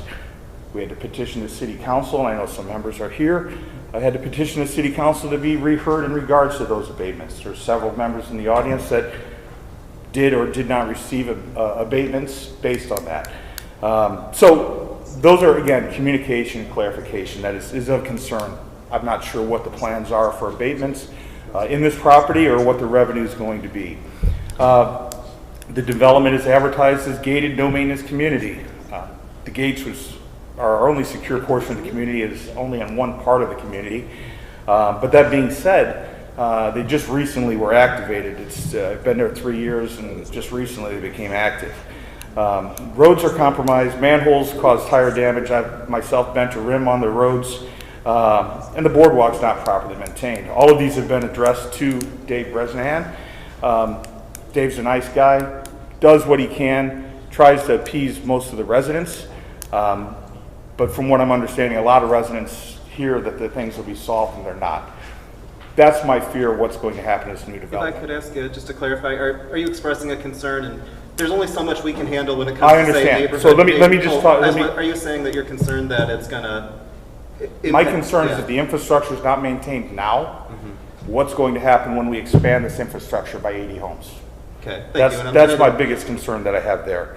The next thing that I really have is I have film of concrete being dumped into the lake by the developer. I have film of trees being cut down and pushed into the lake by whomever was doing it. Those are concerns I have. I live yards away from a national park. We all do in this community. If we're not addressing our wildlife, our trees, our environment, the current infrastructure that we have that doesn't maintain communities now, what's going to happen when we increase this by 100 homes or 80 homes or 60 homes? Those are my concerns as a resident. If it's not being sold now, and there's plenty of empty lots, you can drive through the development, it's not being completed now. That phase 1 is not being completed. It's sold, it's advertised online that it's sold out. There's plenty of lots for sale. Why are we starting a phase 2 when we haven't completed phase 1? We're not even close to completing phase 1. And so members don't have a voice. Residents don't have a voice. We don't have an HOA. We don't have things there to address our concerns. All we have is to call our city councilman or go to city council meetings. We don't have that now. And if the development continues to increase and increase and increase with new phases, we're never going to have that voice. because it's the only board of directors is one person that we know of. And those are the concerns that I'd like to address. So thank you for your time. If you'd like to see film of the concrete being pumped into the lake or the trees being cut down, be more than happy to share that with all of you. Thank you. Thank you, sir. Is there anyone else to speak against the petition?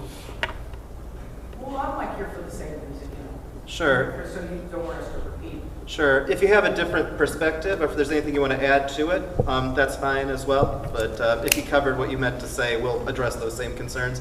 Yes, sir? If you could sign in and state your name and your address for the record.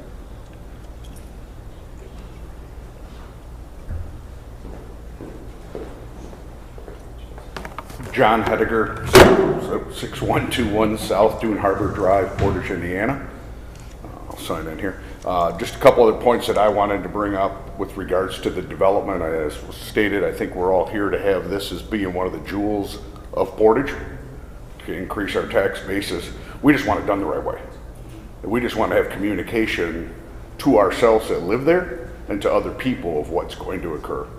I've been told this was 127 units. It's 79 units, it's 60 units. All we're asking for is some better communication. I found out last night that the proposed builder is already taking deposits on the lots and they're sold out, which is hard for me to believe that we've got the lots sold out when we don't even already know what the lots are going to be. So I think there's a lot of things that have gotten away with this and gotten out in front of that hasn't included with the discussions of everybody that's going to be impacted with it. Just like we were talking about a stormwater runoff. Everybody's going to be impacted. Our objective is that we do it the right way. Whether that's impacting the nature or the environment, the infrastructure, and those things, what we're looking for, and the people that we've talked to, just want to have pure and clear communication of what's going to happen. And we want it to be the nicest development there is. And for the city, the highest tax base you can get. So that's just all what I have to say. Thank you. Thank you. Thank you. Is there anyone else here to speak against the petition? Okay, with that, I'm going to close the public hearing. And before the board asks their questions, I just want to direct it to Mr. McClure, perhaps Mr. Monroe. Regarding the notification and the window of time, we've dealt with things as the Planning Commission when it comes to Marina Shores. I believe that there is a different arrangement for how notice is given for public hearings. And because it's a planned unit development, the notice requirement is within that, and it's different than our normal procedure. Got it. It's contained within that document. Does it seem, can we confirm that everything was consistently shared the right way with residents based on that arrangement that's set up? Yes. Yeah, as far as we know. So, and then when it comes to, there were questions about the abatement and about the roads and gates. I believe that's a bit out of the purview of this commission. Not to demean anybody's concerns, just to understand that we can only do so much based in the role the state and the city gives us to handle. But if you could kind of help just clarify if Tax I'm correct in abatement's that. is a city council issue. Mm-hmm. So. Yeah, thank you. I just wanted to make sure we address that rather than asking a bunch of questions to get that out. Okay. And then if we could bring the petitioner back up. Does anybody have any questions first? Does anybody have any other questions? I'm hoping you can clarify the question that was asked about some of the lots already being sold. I can answer that. Dave Bresnahan, I'm the developer at Marina Shores. The communication regarding Lot 85 has been going on, for about a year and a half, and there has been several revisions of what was the best plan there. It was decided not to openly discuss this publicly because there were a lot of changes that were going on between Tarenga and ourselves to build what we think is the best version of Lot 85, the 79 homes. Looking at the original conceptual plan that Brandt had, we're not the original developer. We're real estate investors who now have become developers to finish someone else's project. It's been a huge challenge. We've had to amend the PUD 3 times. We built garages. We just made changes because markets change. 240 condos there which was conceptual plan by Brandt, didn't make sense to us. So what I decided to do, I don't need a microphone, these paired villas that back up to Route 12 was an amendment. Those were supposed to be estate lots, but because they back up to Route 12, we felt a lower price point product would be easier to sell. So the only thing that has sold out at Marina Shores, as far as this west gated side, is the paired villas. They are sold out. Philippi is our builder. They're sold out. As far as any reference and whatever people have heard, these 79 lots, there's been no deposits collected. Although tonight, if this is approved, I'll accept deposits tonight. There has been no lot sold because it's not a site plan that's approved. So to correct that, this paired villa, 22 paired villas have been sold out, and several of them are still under construction.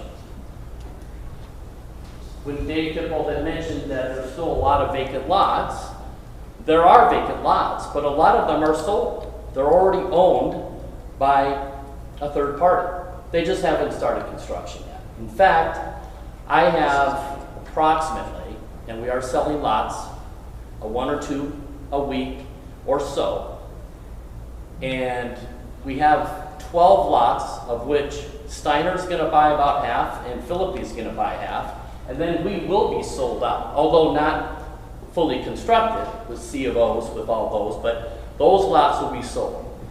The work that has to be involved in developing this with roads and utility, it's going to take a long time. So this plan, as an extension of these eventual 71 homes with the paired villas, the cottage lots, and the agro lots, is the same theme that we're bringing over here. 21 agro lots, 34 cottage homes, 24 paired villas with a lot of green open space. 79 homes versus 240 condos, we think is a much better plan. So I hope that answers some of the questions. And then adding a second pool that would only be for the residents on the gated side. So we have key fob entry to get through almost every door there at Marina Shores. That's something that we implemented. We have been owners of the marina for 7.5 years now, so we're not new to Marina Shores. We've been there almost as long as Brandt was, if not longer. So we're very much looking forward to building a pool that only the residents will be able to use, that they don't have to share with voters. And of course, residents are also, not all of them, are also voters. But I hope that answers the questions and kind of clarifies some things. And as far as communication goes, so I do want to address that, I'm very transparent. I got a phone number on my truck on the other side. My email, my cell number is provided to everybody. And there was information during the decision process that needed to be made during this 1.5-year process was kept kind of quiet because it was changing. And I did not really want to share some of the specifics because it then would go out, and then after another revision, then it turns out that it wasn't followed through on. But there were at least 4 revisions done? At least, yes. And we've had to answer, I mean, just so the public knows, in order to do this, I mean, we've got to answer a lot of questions. Don, I'll let you kind of follow up on what's been asked of us and why it takes so long. One of the big issues that occurred on this property is that the property, if you've been out there, you can see to the south, there are large sand dunes. Well, this was a large sand dune. And that sand dune was mined, and that material was taken off site. The Army Corps of Engineers, through FEMA, has designated the flood elevation of Burns Ditch at elevation 590. The existing ground is 585 for almost the entire lot 85. In order to construct the home sites, the roads, everything out here, Mr. Bresnahan has to bring in 5 feet of fill throughout the entire site. And once that fill is brought in, basements are not allowed. They will all be slab homes. except for lots 1, 2, and 3, which are at the entrance on the marina side, and those are currently at a higher elevation and can have a modified basement. It's not a full basement, it's a walkout basement. With that being said, that's one of the biggest issues that we've had with this property, and we have addressed those, and Mr. Sherry signed off on it, and I believe in a discussion today with him, there's one elevation on lot 3 that he would like raised by that much, and I said, that's perfectly fine. I mean, that's the issue. Any questions?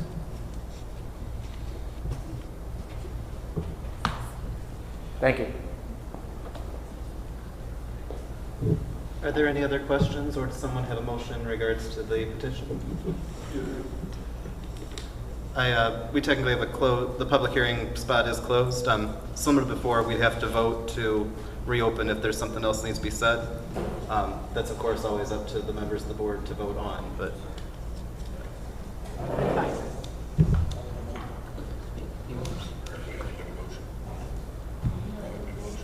I'd like to open up to this, that we can rebut that there hasn't been any money, and I can show you visually that there was a check received by someone from. I'm sorry, sir. We, as a matter of like rules that we have to follow, we can't open the public hearing without. I just want to hear that I can get you a copy of the check right now to see this. But we gotta wait till they open it. Okay, we gotta request that open it. Unless there's any other questions or a motion, I'm just waiting to see what you guys like to do. I'll make a motion to let him speak. No? Can I ask a question?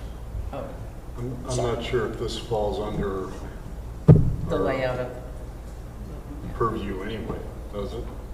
As far as approval? Private business deals, no, I think we're looking at the final development plan for the lot. Correct.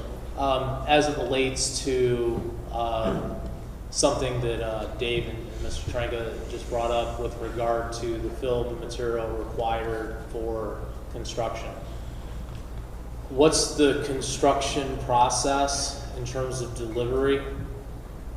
That's a lot of truckloads of something from somewhere. And so what's the intended construction?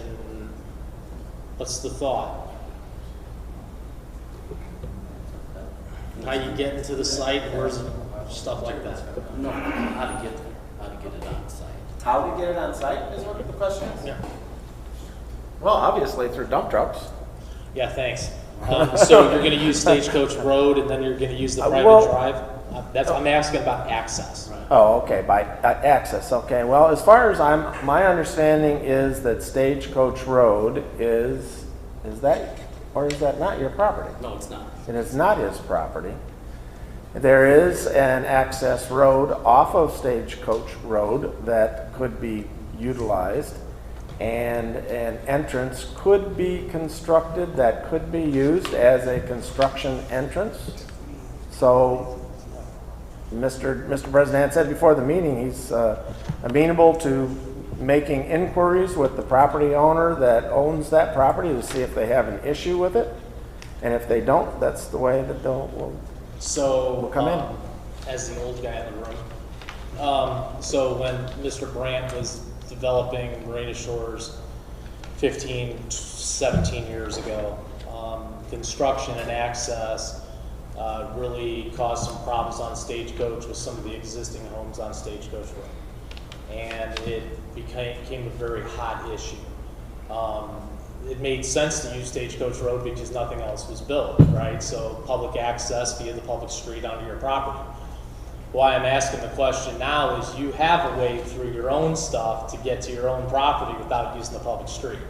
So I'm asking for some clarification, and it's good to hear that you're going to work in concert with some of those adjacent property owners. But so I just wanted to better understand what the thought was for a construction entrance for the next phase. Well, the thought process is that the existing roadways will be used. Okay. My understanding from what you presented was that you were looking for an alternate. No, not at all. Okay. We don't own those streets. Exactly. They're behind a gate. We own the sewers, I believe is the arrangement. So I was just asking the question. No, so that would only be entertained if it was requested. Okay. Otherwise, it would be just entrance off of 12 into the site. Would it be in the city's interest for our approval to have a contingency to make sure that happens, or can we reliably trust that it will? Just asking a question about how far we're allowed to go to make sure things happen the right way. I guess the easiest way to put it is that your guys' commitment to come off of 12 through the site? Well, because, and again, what we're talking about here is this road here, which I'm assuming Brant used when he was mining sand. And this is old Chicago Road. The city does not own it. We don't own it. Rupert Family Trust owns this. Using common sense, this is the best way, construction traffic, bringing in fill for the trucks to use. Now, you said there were numerous homes that had some issues with Brant bringing sand out. There's really one gentleman, and that's Ray Sierra, and he now is a lot owner in Marina Shores, and he would be the first call that I would probably make, because he was the one that was raising an issue with the city, with Brant, and made the city pave this road because of his concern. So knowing that, and then knowing the history there, I granted Sierra easement to tap into our sewer 5-6 years ago. And he was willing to pay us to do that. I did not accept payment. As being a good neighbor and a new neighbor, we decided to do that, not knowing what was going to happen in the future, because we had plenty to build on the north side. But I would hope that, again, using common sense, that this is something that I'll pursue. But we have a way to get there right now. So that's my answer. I mean, there's no other way. We can't helicopter it in. There's only 2 ways to get in there. And I'm going to use dump truck, I think. I'm going to use my best effort to do what's right. Yeah. Okay. So because we don't own it, do we have to buy it? Maybe we have to buy it, but that would involve my partners, in that discussion. Understood. Thank you. I guess that answers that. It does. Thank you. Cool. Thank you. Any other questions? Question for our engineers. I work with Habitat as a volunteer. We built 4 houses at Portage. Okay. We just finished up our last one. One of the things in discussion as we're building these houses is because we're always looking for land to develop and that type of stuff to help out, is we can't build on, or we must build on, I don't know how to phrase this, I'll say virgin ground, meaning it was not filled in ground. It wasn't, you just can't bring in dirt and fill in and then put a building on top of it. Okay? Is that true? Is my question. And then if that's true, then is that what they're doing here? We fill lots in Portage forever. Okay. Most recently, the Deer Trail subdivision last year with Ketwick. There's a lot of balancing on sites to get. You think about it, in like a farm field. You're building up that site at least 2 feet just to find the lowest finished floor at 2 feet above back of curb. So there's always a balancing on a construction site, to set the right elevation for the lowest opening. So there's no concern about building. You're building what, 5 feet up? Yeah, they're going to have to go through some stuff to get it done. Engineering, Doug can answer that. It'll have to be engineered compaction. It's got to be done and tested for all that. Okay. Don, correct? That's absolutely correct, yes. And that's okay with our city. We have no problem there. Yeah, and with the proper technique in that, and I believe Mr. Trenga and Dave will do that. That's the only way they're ultimately going to be able to build homes is filling the appropriate manner. As long as the material is brought in, and it's brought in layers, and it's compacted, and it is tested, there's nothing that says you can't do that. And as Mr. Monroe said, that is a very common practice. Balancing of sites was not that big an issue years ago, but now companies come in and they don't want to pay the cost to haul off. In this particular case, this is a completely different situation. This is a haul in. So with that being said, any property is going to have between 6 inches to 12 inches of topsoil stripped off of it immediately. And then the fill is brought in after that. So, thank you. Any outstanding questions? Would anybody be inclined to make a motion on this petition?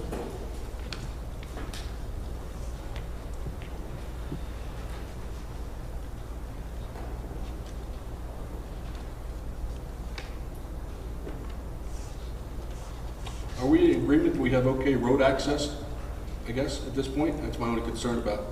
So with regard to that, the original developer, Brand Construction, did leave this lot out for consideration at a future date. And as you can see, based on the plan that's presented before the commission this evening, that the only access point that's readily available to the developer and his holding is the location that they're showing on an extended windward way. So they're tying into that existing street there in the existing sub. You're bringing down Windward Way, is what you said? Sorry. I believe that's the street, right? Windward Way? That's the No, new street. it would come in off the main entrance. Yeah, I know, but what's the street where this entire phase connects to is the extended windward way. That's not, can you explain that? That's not part of this plan, is No, actually, the entrance would be Off of Route 12. off of Route 12, and it would come down Bayside Drive, and then it turns on to Windward To an Way. extended wayward way, and that's the extension Right. of the Windward Way That is is the connected, extension, yeah. that is the main drag through property. or we pursue the stagecoach to Old Chicago Road, which would require an effort on our part, which the city does not own that. So that's something that we would have to, again, in an effort to limit that traffic. So, Which there's nothing there now. Yeah, I mean, so- as far as south of us. yeah, so Mr. Wyman, right now, the only land that's in control of the developer is the location that's proposed with this phase. A gentleman earlier tonight talked about the Portage Northside plan and a lot of the things that it talked about. Mr. Bresnahan kind of talked a little bit more about that in terms of some additional accesses that could happen, but they're occurring across other people's property at this moment in time.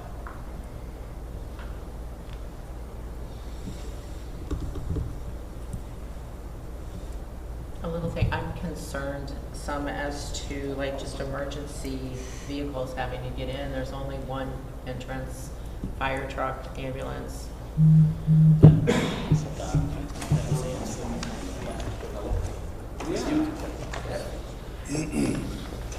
Again, the original design was presented back in 2006 with the one entrance. And at the time, there was never any intention to tie into Stagecoach Road. It was approved, and that was effectively considered previously that one entrance was all that was required. At this point, there's really no way to get a second entrance. There's no access to 12, and there's no access to Stagecoach Road. All the lots, as Mr. Bresnahan said, are already developed and sold, so. So if I could elaborate on that, my recollection is that there was an access point off Stagecoach, but it was only it was just some sort of temporary thing for construction, and it was never contemplated that was going to be a road. So what this commission had seen previously was this 60-some plus or minus acres with the one access point off of the public street here, which is US 12.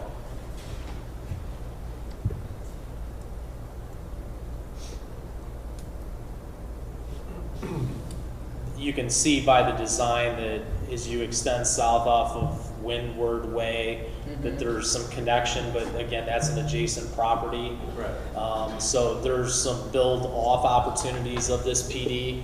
But yeah, it's a correct observation that currently the only way in and out of this is the access point off the highway.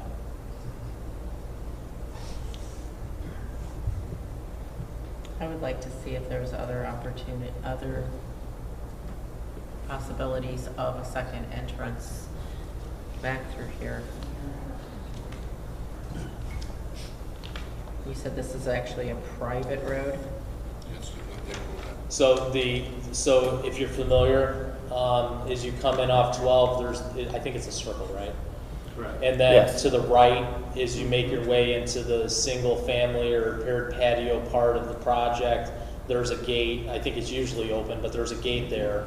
And beyond that gate is a private road, and the only public sort of ownership there is the sanitary sewer system underneath the streets. So everything else above ground is owned, or however the arrangement is.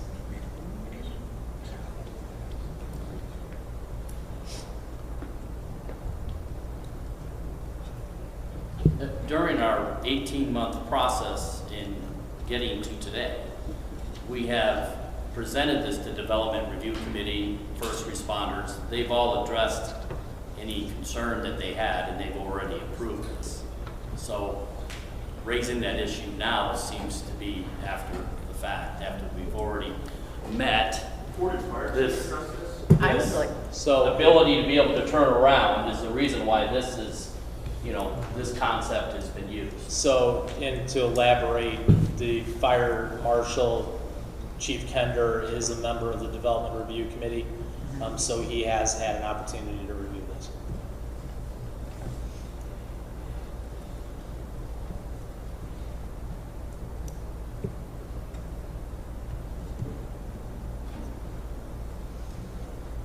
I would like myself just to find a little more information before I choose to vote, if so we can. Are you making a motion on the matter? Yes. Okay. Are you motioning to continue or table? I think it's important. Table. Table to a date certain? You want to hear it next month, or are you Yeah, tabling? next month is fine, just so we can look into it. Then we're going to be, then that would be a continuance to a date certain. But I guess the issue would be, do we know what questions we would be looking to get answered? The safety issue and just, yeah, there's more questions that I have coming, and I would like some time before I myself. So we have a motion. Do we have a second?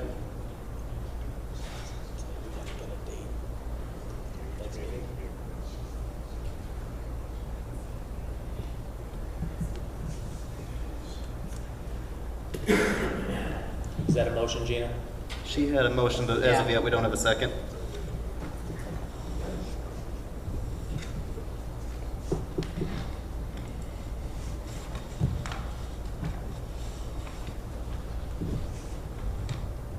Seeing no second, I'm not sure if there's a particular amount of time for that to. Motion dies. Floor is open. I'll make a motion to approve Dune Harbor Phase 2 Final Development Plan.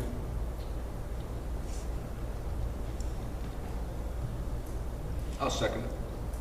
We have a motion, and we have a second. Mr. Monroe, can you call a roll? Tom Sherry? Yes. Gina Geis-Hurst? No. Charles Thompson? Yes. Luke Wyman? Yes. Kevin Witherspoon? Yes. Austin Bonta? Yes.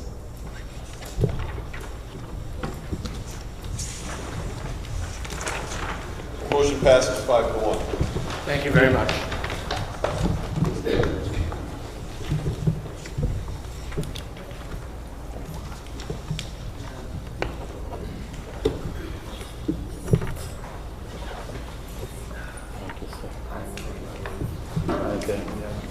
Mr. Knutson is switching that out. Yeah, where did you want to head back towards where you live, or do you want to? If you guys could. Oh, okay, gotcha, okay. Conversation different spots. I'll call you along. Thanks, Don. Mr. Monroe, could you please call our next order of business? Yes, PD 0221, City of Portage Redevelopment Commission, 6070 Central Avenue, Portage, Indiana, seeking an amendment to the final development plan for the North Side Development permitted uses for development parcel A, as stated in Article 3(3)B, principal uses to include truck sales and service, light industrial assembly and distribution, light industrial processing and distribution, office showroom contractor, office warehouse contractor, warehouse wholesale facility. Mr. Whitten, Attorney Whitten, I'm sorry. Mr. Monroe. Good evening. It's a wonderful. We've been moving at a nice, quick pace, so please don't slow us down. Keep it short. I'd like to. Ladies and gentlemen of the commission, I'm so happy to be here, and I certainly hope we pass the audition. But what we're here for is, I represent the Portage Redevelopment Commission. It's real straightforward, I hope. We have a letter of interest to purchase up on the north side development parcel A, which is just about 8.5 acres, give or take. But part of that letter of interest or purchase was contingent upon specific uses being added to the permitted uses in parcel A. I brought the learned Bill Raskin with me, who brokered the deal, in theory, to answer any questions. So at this point, I can't speak because I'm sure I would be asking if I were in your seat, having been in your seat, you know, what exactly are they going to do up there? At this point, we don't really know. All we know is that they have asked that these specific uses be allowed, so common sense would dictate, I suppose, that it's one of those, or a combination thereof. Bill, do you have anything to add to that? What I can tell you, I do represent the Portage RDC as a broker, so I'm not speaking on behalf of the buyers, but they have expressed that they want to put up a parts distribution center for their trucking facility. The company that's buying this is the Larson's Group, which is the company that owns the dealership on Southport Road. So it adjoins their property. It's on the back of their property. And the RDC is the petitioner, obviously, because we own the property, so we are the proper party to bring this before this board. So I think it's, we've had many meetings with the city. Seems like it would fit nicely within this area. And AJ, you can speak further to that, I suppose, but. Yeah, I don't know where to go. Where you're sitting, So, yeah. So this is a tricky one for me because I serve as the Director of Planning and Community Development and also the Redevelopment Commission Director.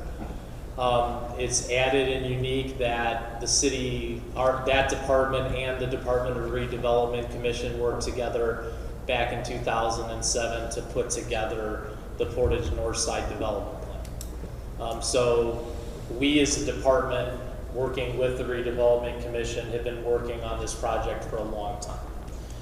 So Attorney Witt, you know, he made a comment about, you know, how does it fit in with what's going on? And because of the intimate role that I'm playing and that the department has played over the years, we really talked collectively as a group on this one to talk about what was being proposed by the Larson Group and expressed in the letter of intent, and really sat down and looked through the uses that were permitted in the permitted uses table in the original Portage Northside development. And in terms of ultimately what I think is important to us is the physical build out, the physical space.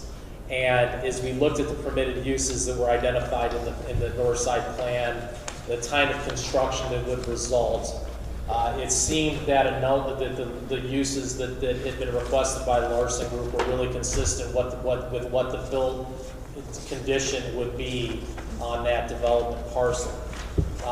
And so we're pretty comfortable with the uses that are listed here. However, in the staff report, and we did disclose this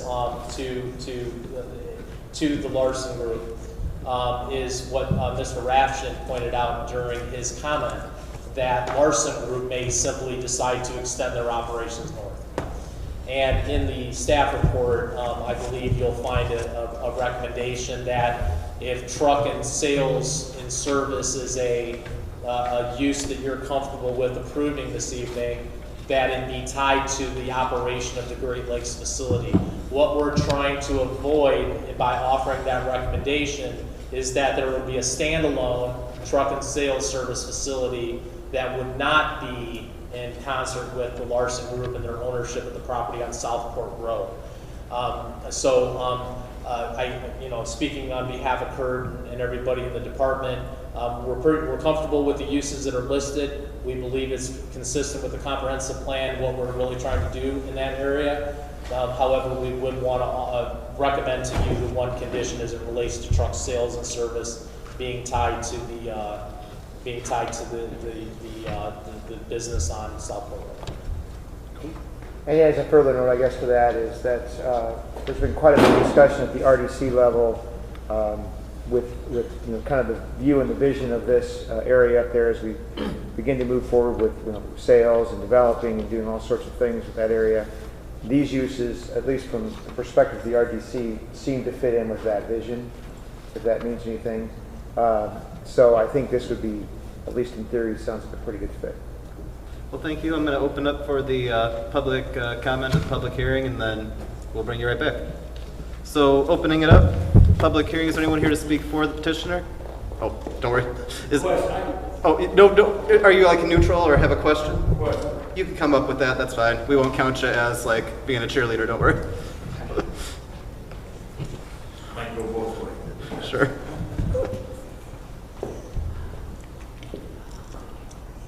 I'm Tim Compton. I live at 1440 Neelan Drive, which is actually Burns Drive. So I got the whole area that's surrounded by 249, Burns Drive and Neelan Drive. And my understanding, I haven't seen a blueprint on this yet, so I'm not exactly sure how their access to it goes. That could end my whole thing if I know how they're accessing it. So we'll start there. Do you have a particular concern, like something that would be better or worse for you in your opinion? Traffic. Or just the traffic? Yeah, because, right now, if they are going around to Burns Drive, they've got to go by me, and I have a substantial road front area, either way, Burns or Neelan. And the amount of traffic that gets increased in there, depending on what they, I'm looking at all of the options that they're having to build. And so, if I personally don't want a load of semis in and out of there nonstop all day long. Thank you. We'll get that covered for you. Is there anyone else to speak for? Go ahead.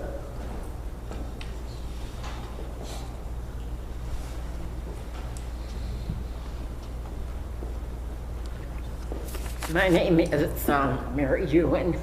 I live at 1533 Marine Drive, south of Stagecoach Road. I have no problem with this. However, I really don't know for sure where this is located. My friend Michael showed me a map he has, and it appears to me to be north side of Burns Ditch on the west side of 249. Is that right? Could somebody maybe show, or you're confirming the yes, but just to make sure we have an accurate map for you. Nothing against Mr. Cooper, you might very well have the accurate map, I just don't know because I don't see it. Yeah, I was going to say it would have been nice to, may I keep this? You may. Oh, okay, thank you. So if I could then verbalize what they're looking at. Sure. Is development parcel A is contained within the Portage Northside development. It's located at the southwest corner of Burns Parkway and Willow Creek Road.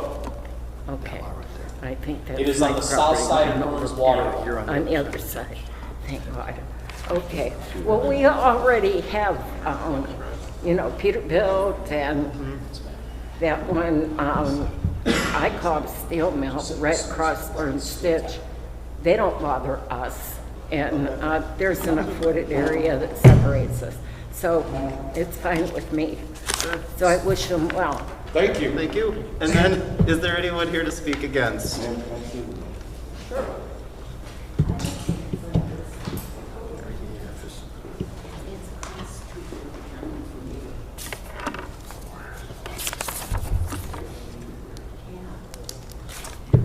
Hello, Mr. Cooper. Good to see you. Good to see you too.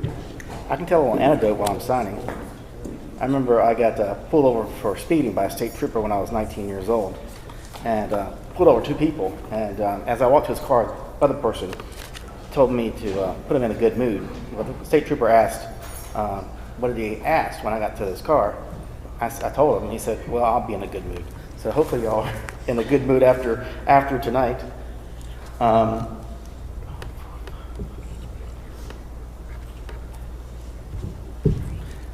I would like to speak against this proposed change to the plan development document. It is a very complicated and multifaceted issue that I will attempt to make as brief as possible.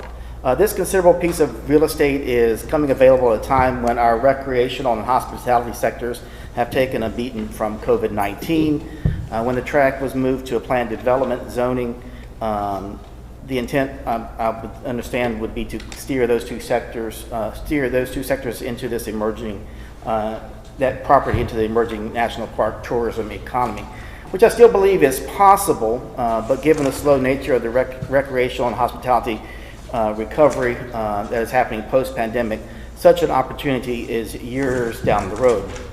It's unfortunate that the bankruptcy of the previous owners resolved itself, and the emergency of the new TIF district occurred at this inopportune time for such use.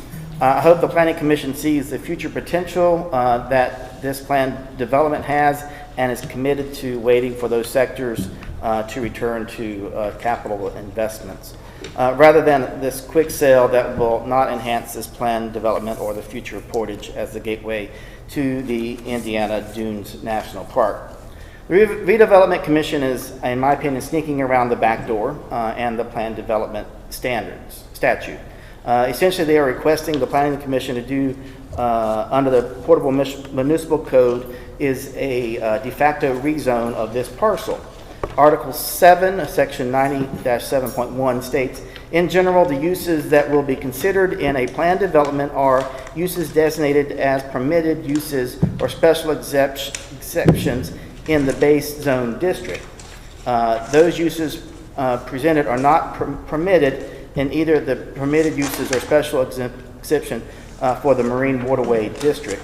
Now, Attorney Witten's rebuttal is going to be in the subsequential statement in the code. All other land uses will be reviewed and considered at the discretion of the Plan Commission. That's the back door that we are facing today, and that the Redevelopment Commission wants to exploit at your discretion. It is a door that I hope this commission will take very cautiously and require substantial convincing to consider. Tonight, this back door will, in my opinion, create a monster, a business park use on a marine waterway development standard. A development standard not intended for the specific use is being applied to that use. Business park, for example, has a maximum of 35 feet, yet building here in a marine waterway zoned, it's a 40 feet. Maximum lot coverage in business park is 60%, yet on this parcel, as it is zoned, they can cover 75% of it. That's just some of the problems of that this back door opens up. Now, what Attorney Whidden wasn't probably going to reference in the rebuttal is the second part of that statement that reads, mixed uses will be considered and may be encouraged when appropriate. All land uses proposed in a PD must be non-conflicting and in the spirit of the comprehensive plan, the previous zoning district, surrounding land uses, and zoning districts. The Common Council has made it clear as to what criteria has to be met for you to approve this request. It has to be A, non-conflicting and in the spirit of the comprehensive plan, B, non-conflicting and in the spirit of the previous zoning district, C, non-conflicting and in the spirit of surrounding land uses and zoning districts. The Redevelopment Commission has not provided the Planning Commission any arguments or documentation that each of these criteria have been met. I believe the burden of proof is responsibility of the owner, the request to please consider these changes does not come close to the established bar that you have to meet tonight to approve this change. While I hope it is not the case, I sense in the eyes of the Redevelopment Commission that the planned development dreams are dead. in my opinion, without giving it a second chance. They are ready to start selling it off even before the grass has a chance to grow on the grave of the planned development. These parcels will be carved off one by one to whoever wants to buy, whatever buyer comes along, each time coming back to you for the changes to this planned development document until all parcels are essentially business park use. If this is no longer planned development, then this should go back to Common Council for rezoning out of the PD classification and be treated like every other parcel in this city. The planned development statute is clear in its narrow focus. The Redevelopment Commission is asking you to ignore that clear and narrow focus and open this wide open. Since this is essentially a zoning change that the Common Council should be making, not the Planning Commission, I therefore ask the Planning Commission to deny this request. Thank you. Thank you. So just to jump right to that with our legal counsel, there is in fact a difference between amending a PD and making a zoning change. And the public hearing closed. Oh, I'm sorry, you're right. Anybody else? We will close the public hearing. And if I could address to our legal counsel, if you could just go over for us and for the members of the Planning Commission the general difference between making a zoning change versus amending a PD, which I think we know. So the governing document of the 150 plus or minus acre north side development is a document that was approved by this board in May of 2007. Article 5, approval procedures 5-B, discuss major amendment process. And it states the Common Council delegates to the Planning Commission authority to review and approve after a public hearing all major changes to this plan, including but not limited to modifying uses. That's what we're here for tonight. Increasing lot coverage and increasing building height, provided such changes are consistent with the needs and intent of the PD. A major amendment would require public notification in the same manner as this original plan. Why you heard a notification by the gentleman who spoke earlier being as far away from the development as he was, because we notified everyone that was remotely close. And it continues that unless land is added to or land is removed from the PD district, further plan submissions to the Common Council are not required. Thank you very much. So we're in the correct spot. As it relates to the PD, I would think it's unfair to say that we're giving up on the Portage Northside development. I think it's a pretty, not a very appropriate, I think, characterization of what the redevelopment is trying to do. As I mentioned earlier, I kind of serve as two hats, as the planning director and the redevelopment commission director. And as it relates to recreational uses on this property, hotels were never permitted on this property. Those are on other parcels. Recreational uses were not contemplated on this parcel. This parcel, as the Redevelopment Commission understood it, to be directly north of Great Lakes Peterbilt, near proximity, as Ms. Ewan mentioned, to Steel Technologies, and directly north of Greymont, that we knew that was going to be that transitional sort of property as we made our way. The gentleman asked earlier about access, and the access is off of Burns Parkway, but it's not directly off Burns Parkway. The access is a driveway cut on the west side of Willow Creek Road. And so we always knew that of all the properties there, this was the one that was going to serve more as a use that's contemplated here. At the time of the PD document, we spent some time talking about that, you know, with the reshuffling of some properties, maybe this becomes like a marina boat storage area, indoor and outdoor. We talked about this building, we talked about this area serving as like office spaces for a lot of trade and contracting, and the accessory uses are very specific. We started talking about fleet vehicles and outdoor storage. So I don't think it's fair to say that this is an abandonment of the Redevelopment Commission and its intention to move forward with Portage Northside. And then to go a step further with Catalyst Lifestyles property, if anything was the biggest stretch from the intent of this, it was that. And so, and that never made it to you for consideration. So I know Attorney Witten's gone through a lot of work in effort to sort that out finally on behalf of the City of Portage's Redevelopment Commission. but the sport resort never made it here for your approval. So we're chasing ghosts. Yeah. Okay. So I think that, I think it's clear in this document that we're in the right place, that the authority is clearly to this board, and knowing the care that the redevelopment commission has for the city of Portsmouth, the personal care that I have for the city and the department, that we find that what's going on here to be very consistent with the design intent from 14 years ago, and just believe that the redevelopment commission has proof in the pudding in terms of making that a gateway to our community. Now, we could do better, of course, but we've done some great things as a redevelopment commission. We built the North Side Trail. That was a $1 million trail project to increase recreation. We spent, we participated with the U.S. Army Corps of Engineers in the Section 125 grant that improved access to the water's edge on Burns Waterway. So I think that the redevelopment commission has been loud and clear into what they've done to promote that area. And this is across administrations. Credit is due to all. And so I think it goes a long way to show how hard and how much effort the redevelopment commission has put in long before anything ever got sold. The redevelopment commission is committed. The road, the ecological restoration project, the trail project, I think they have put their best foot forward across administrations for a long time. Thank you. And as you said earlier about a different matter, knowing the history goes a long way with making sure the right decisions get made. So really appreciate going through that for us. Yeah. Does anybody have, oh, Mr. Wooden, if you could come back up. Does anybody have any questions for the petitioner going from there? So AJ stole a little bit of my thunder, thank goodness. Mr. Cooper sort of foreshadowed some of what I was going to say, so that made it simple, and then AJ took the ball and ran with it. So You're welcome.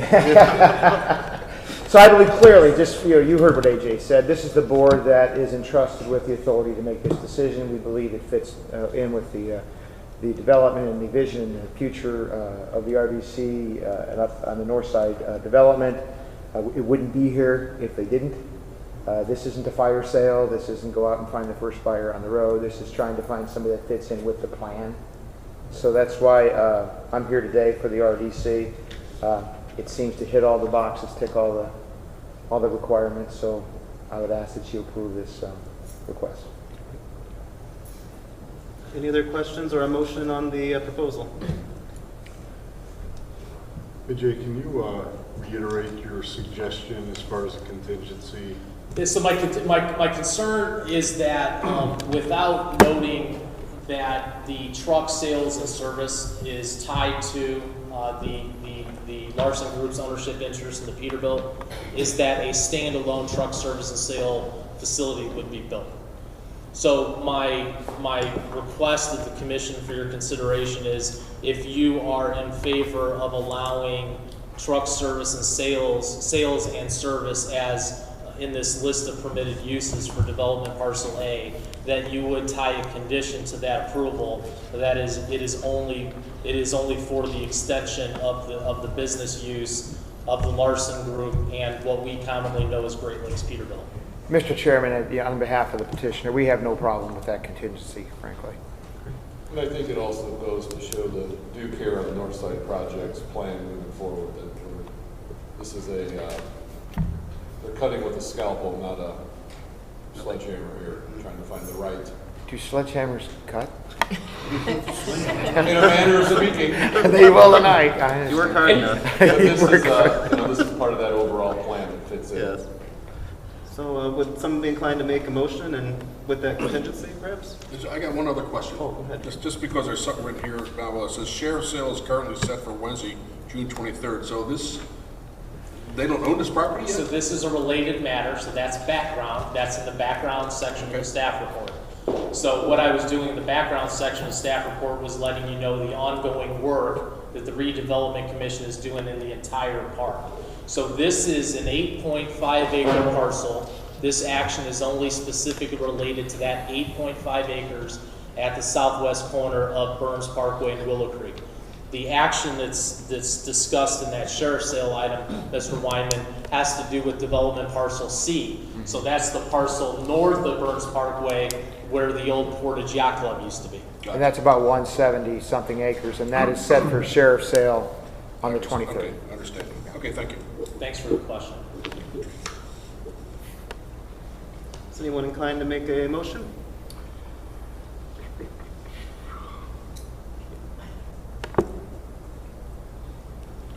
I'll make a motion to approve. This is going to be a long motion. Because we need to state all of these definitions in that motion, correct? No. No? Okay. No, I think the only contingency on the motion is what AJ elaborated on as far as the. I'll make a motion to approve contingent upon sales and service being only for an extension of the Larson Group and Great Lakes Peterbilt. We have a motion. Do we have a second? Second it. Motion and a second. Mr. Monroe, if you could call roll. Tom Cherry, Yes. Gina Geis-Hurst, Yes. Charles Thompson, Luke Wyman, Yes. Kevin Witherspoon, Yes. Austin Bonta. Yes. Can't believe it's over. Thank you very much. Appreciate your time. Thank you. We have some new business. The remaining items are not public hearings. So, Mr. Monroe, when you're ready, if you could call our next order of business. SBP 0221 CNS Midwest, Sean Swiper, care of Great Lakes Engineering, Inc., 6084 Loop Road, Portage, Indiana, seeking site plan approval to improve the 4 acres for a contractor's yard at 1970 Marine Street. Good evening, members of the Planning Commission. I am Casey Richards with Great Lakes Engineering, here to present for Sean Schwark. He is seeking approval for site plan for a contractor's yard. This yard is about 4 acres and is landscaped with trees in the north and west property lines, and it is also fenced. Fenced, is that what you said? Yes. Yep. Does anyone have any questions for the petitioner?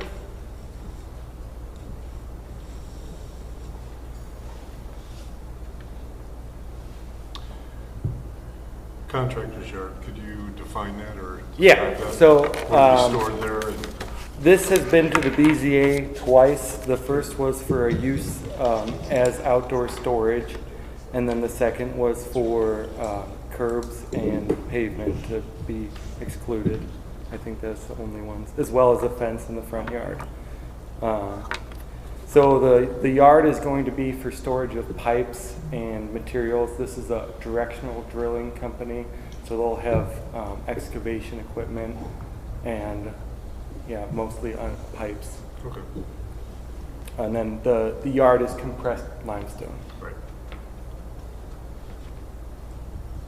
Any other questions? Is anyone inclined to make a motion?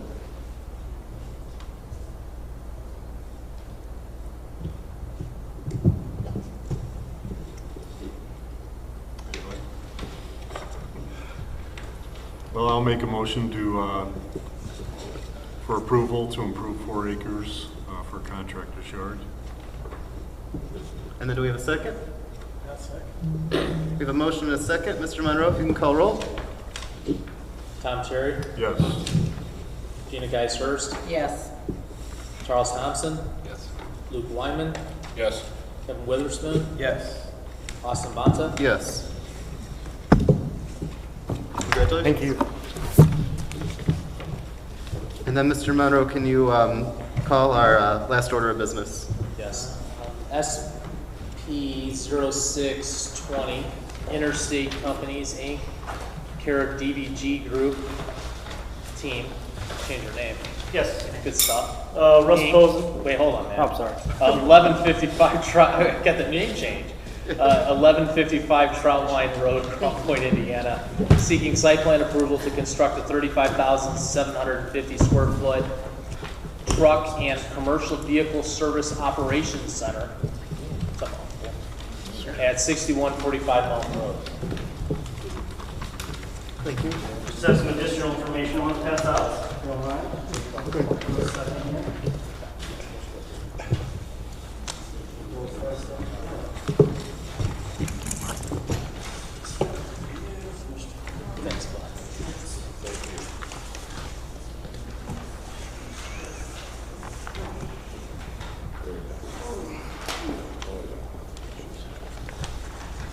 Yes, Russ Cozen, DVD King Inc., 1155 Troutline, Company Dan, as you stated. Yeah, we're here to present the site plan for Interstate Power Systems. As Mr. Murrow stated, the size of the building. I'll give a little bit of history of this just because it's been a while. Last year we received variances. Last year we received primary and secondary approval contingent upon some stormwater upgrades, which since that time we have approval from the stormwater review engineers and the Kirk Knudsen in the plan. But today, obviously, it's site plan. Again, you know, it's a truck sales, high-tech positions that we're putting here. You know, 36,000 square foot facility. You know, it's going to bring 50 new jobs. You know, 30 high technical technician type jobs to the city here. It's a nice development. Interstate Power Systems is really excited to bring this to the city. And I can entertain any questions at this point.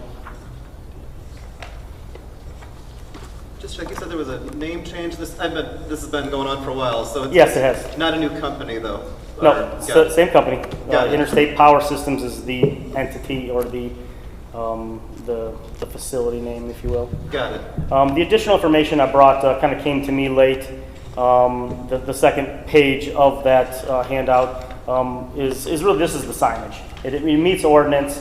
Specifically, I wanted you to pay attention to the second sheet, which is the monument sign. US 20 is an arterial, so we are allowed height of 8 foot for a monument sign and 80 square feet, which this meets. So I just didn't want to withhold any information that's new, because obviously it's part of the site plan. I appreciate it. Absolutely. Are there any questions from the board?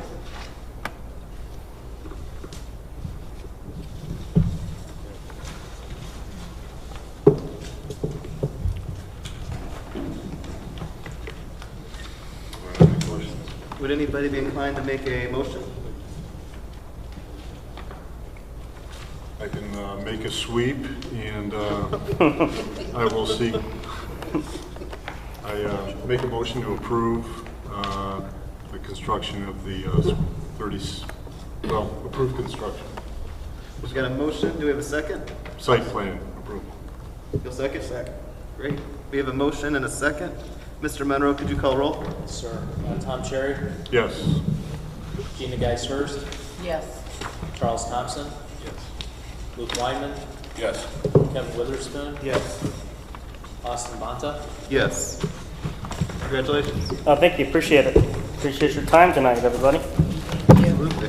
Thank you for your patience getting to the point. Absolutely. I always wait for an approval. Are we, do we need a motion to end, or can someone just be... Motion to... Yeah. I will make a motion to... The motion man. There we go. I don't want to pull it like I accidentally leave the public hearing to go for the people who just come here and talk all night. Thank you. That's what I said. I go, that's the motion.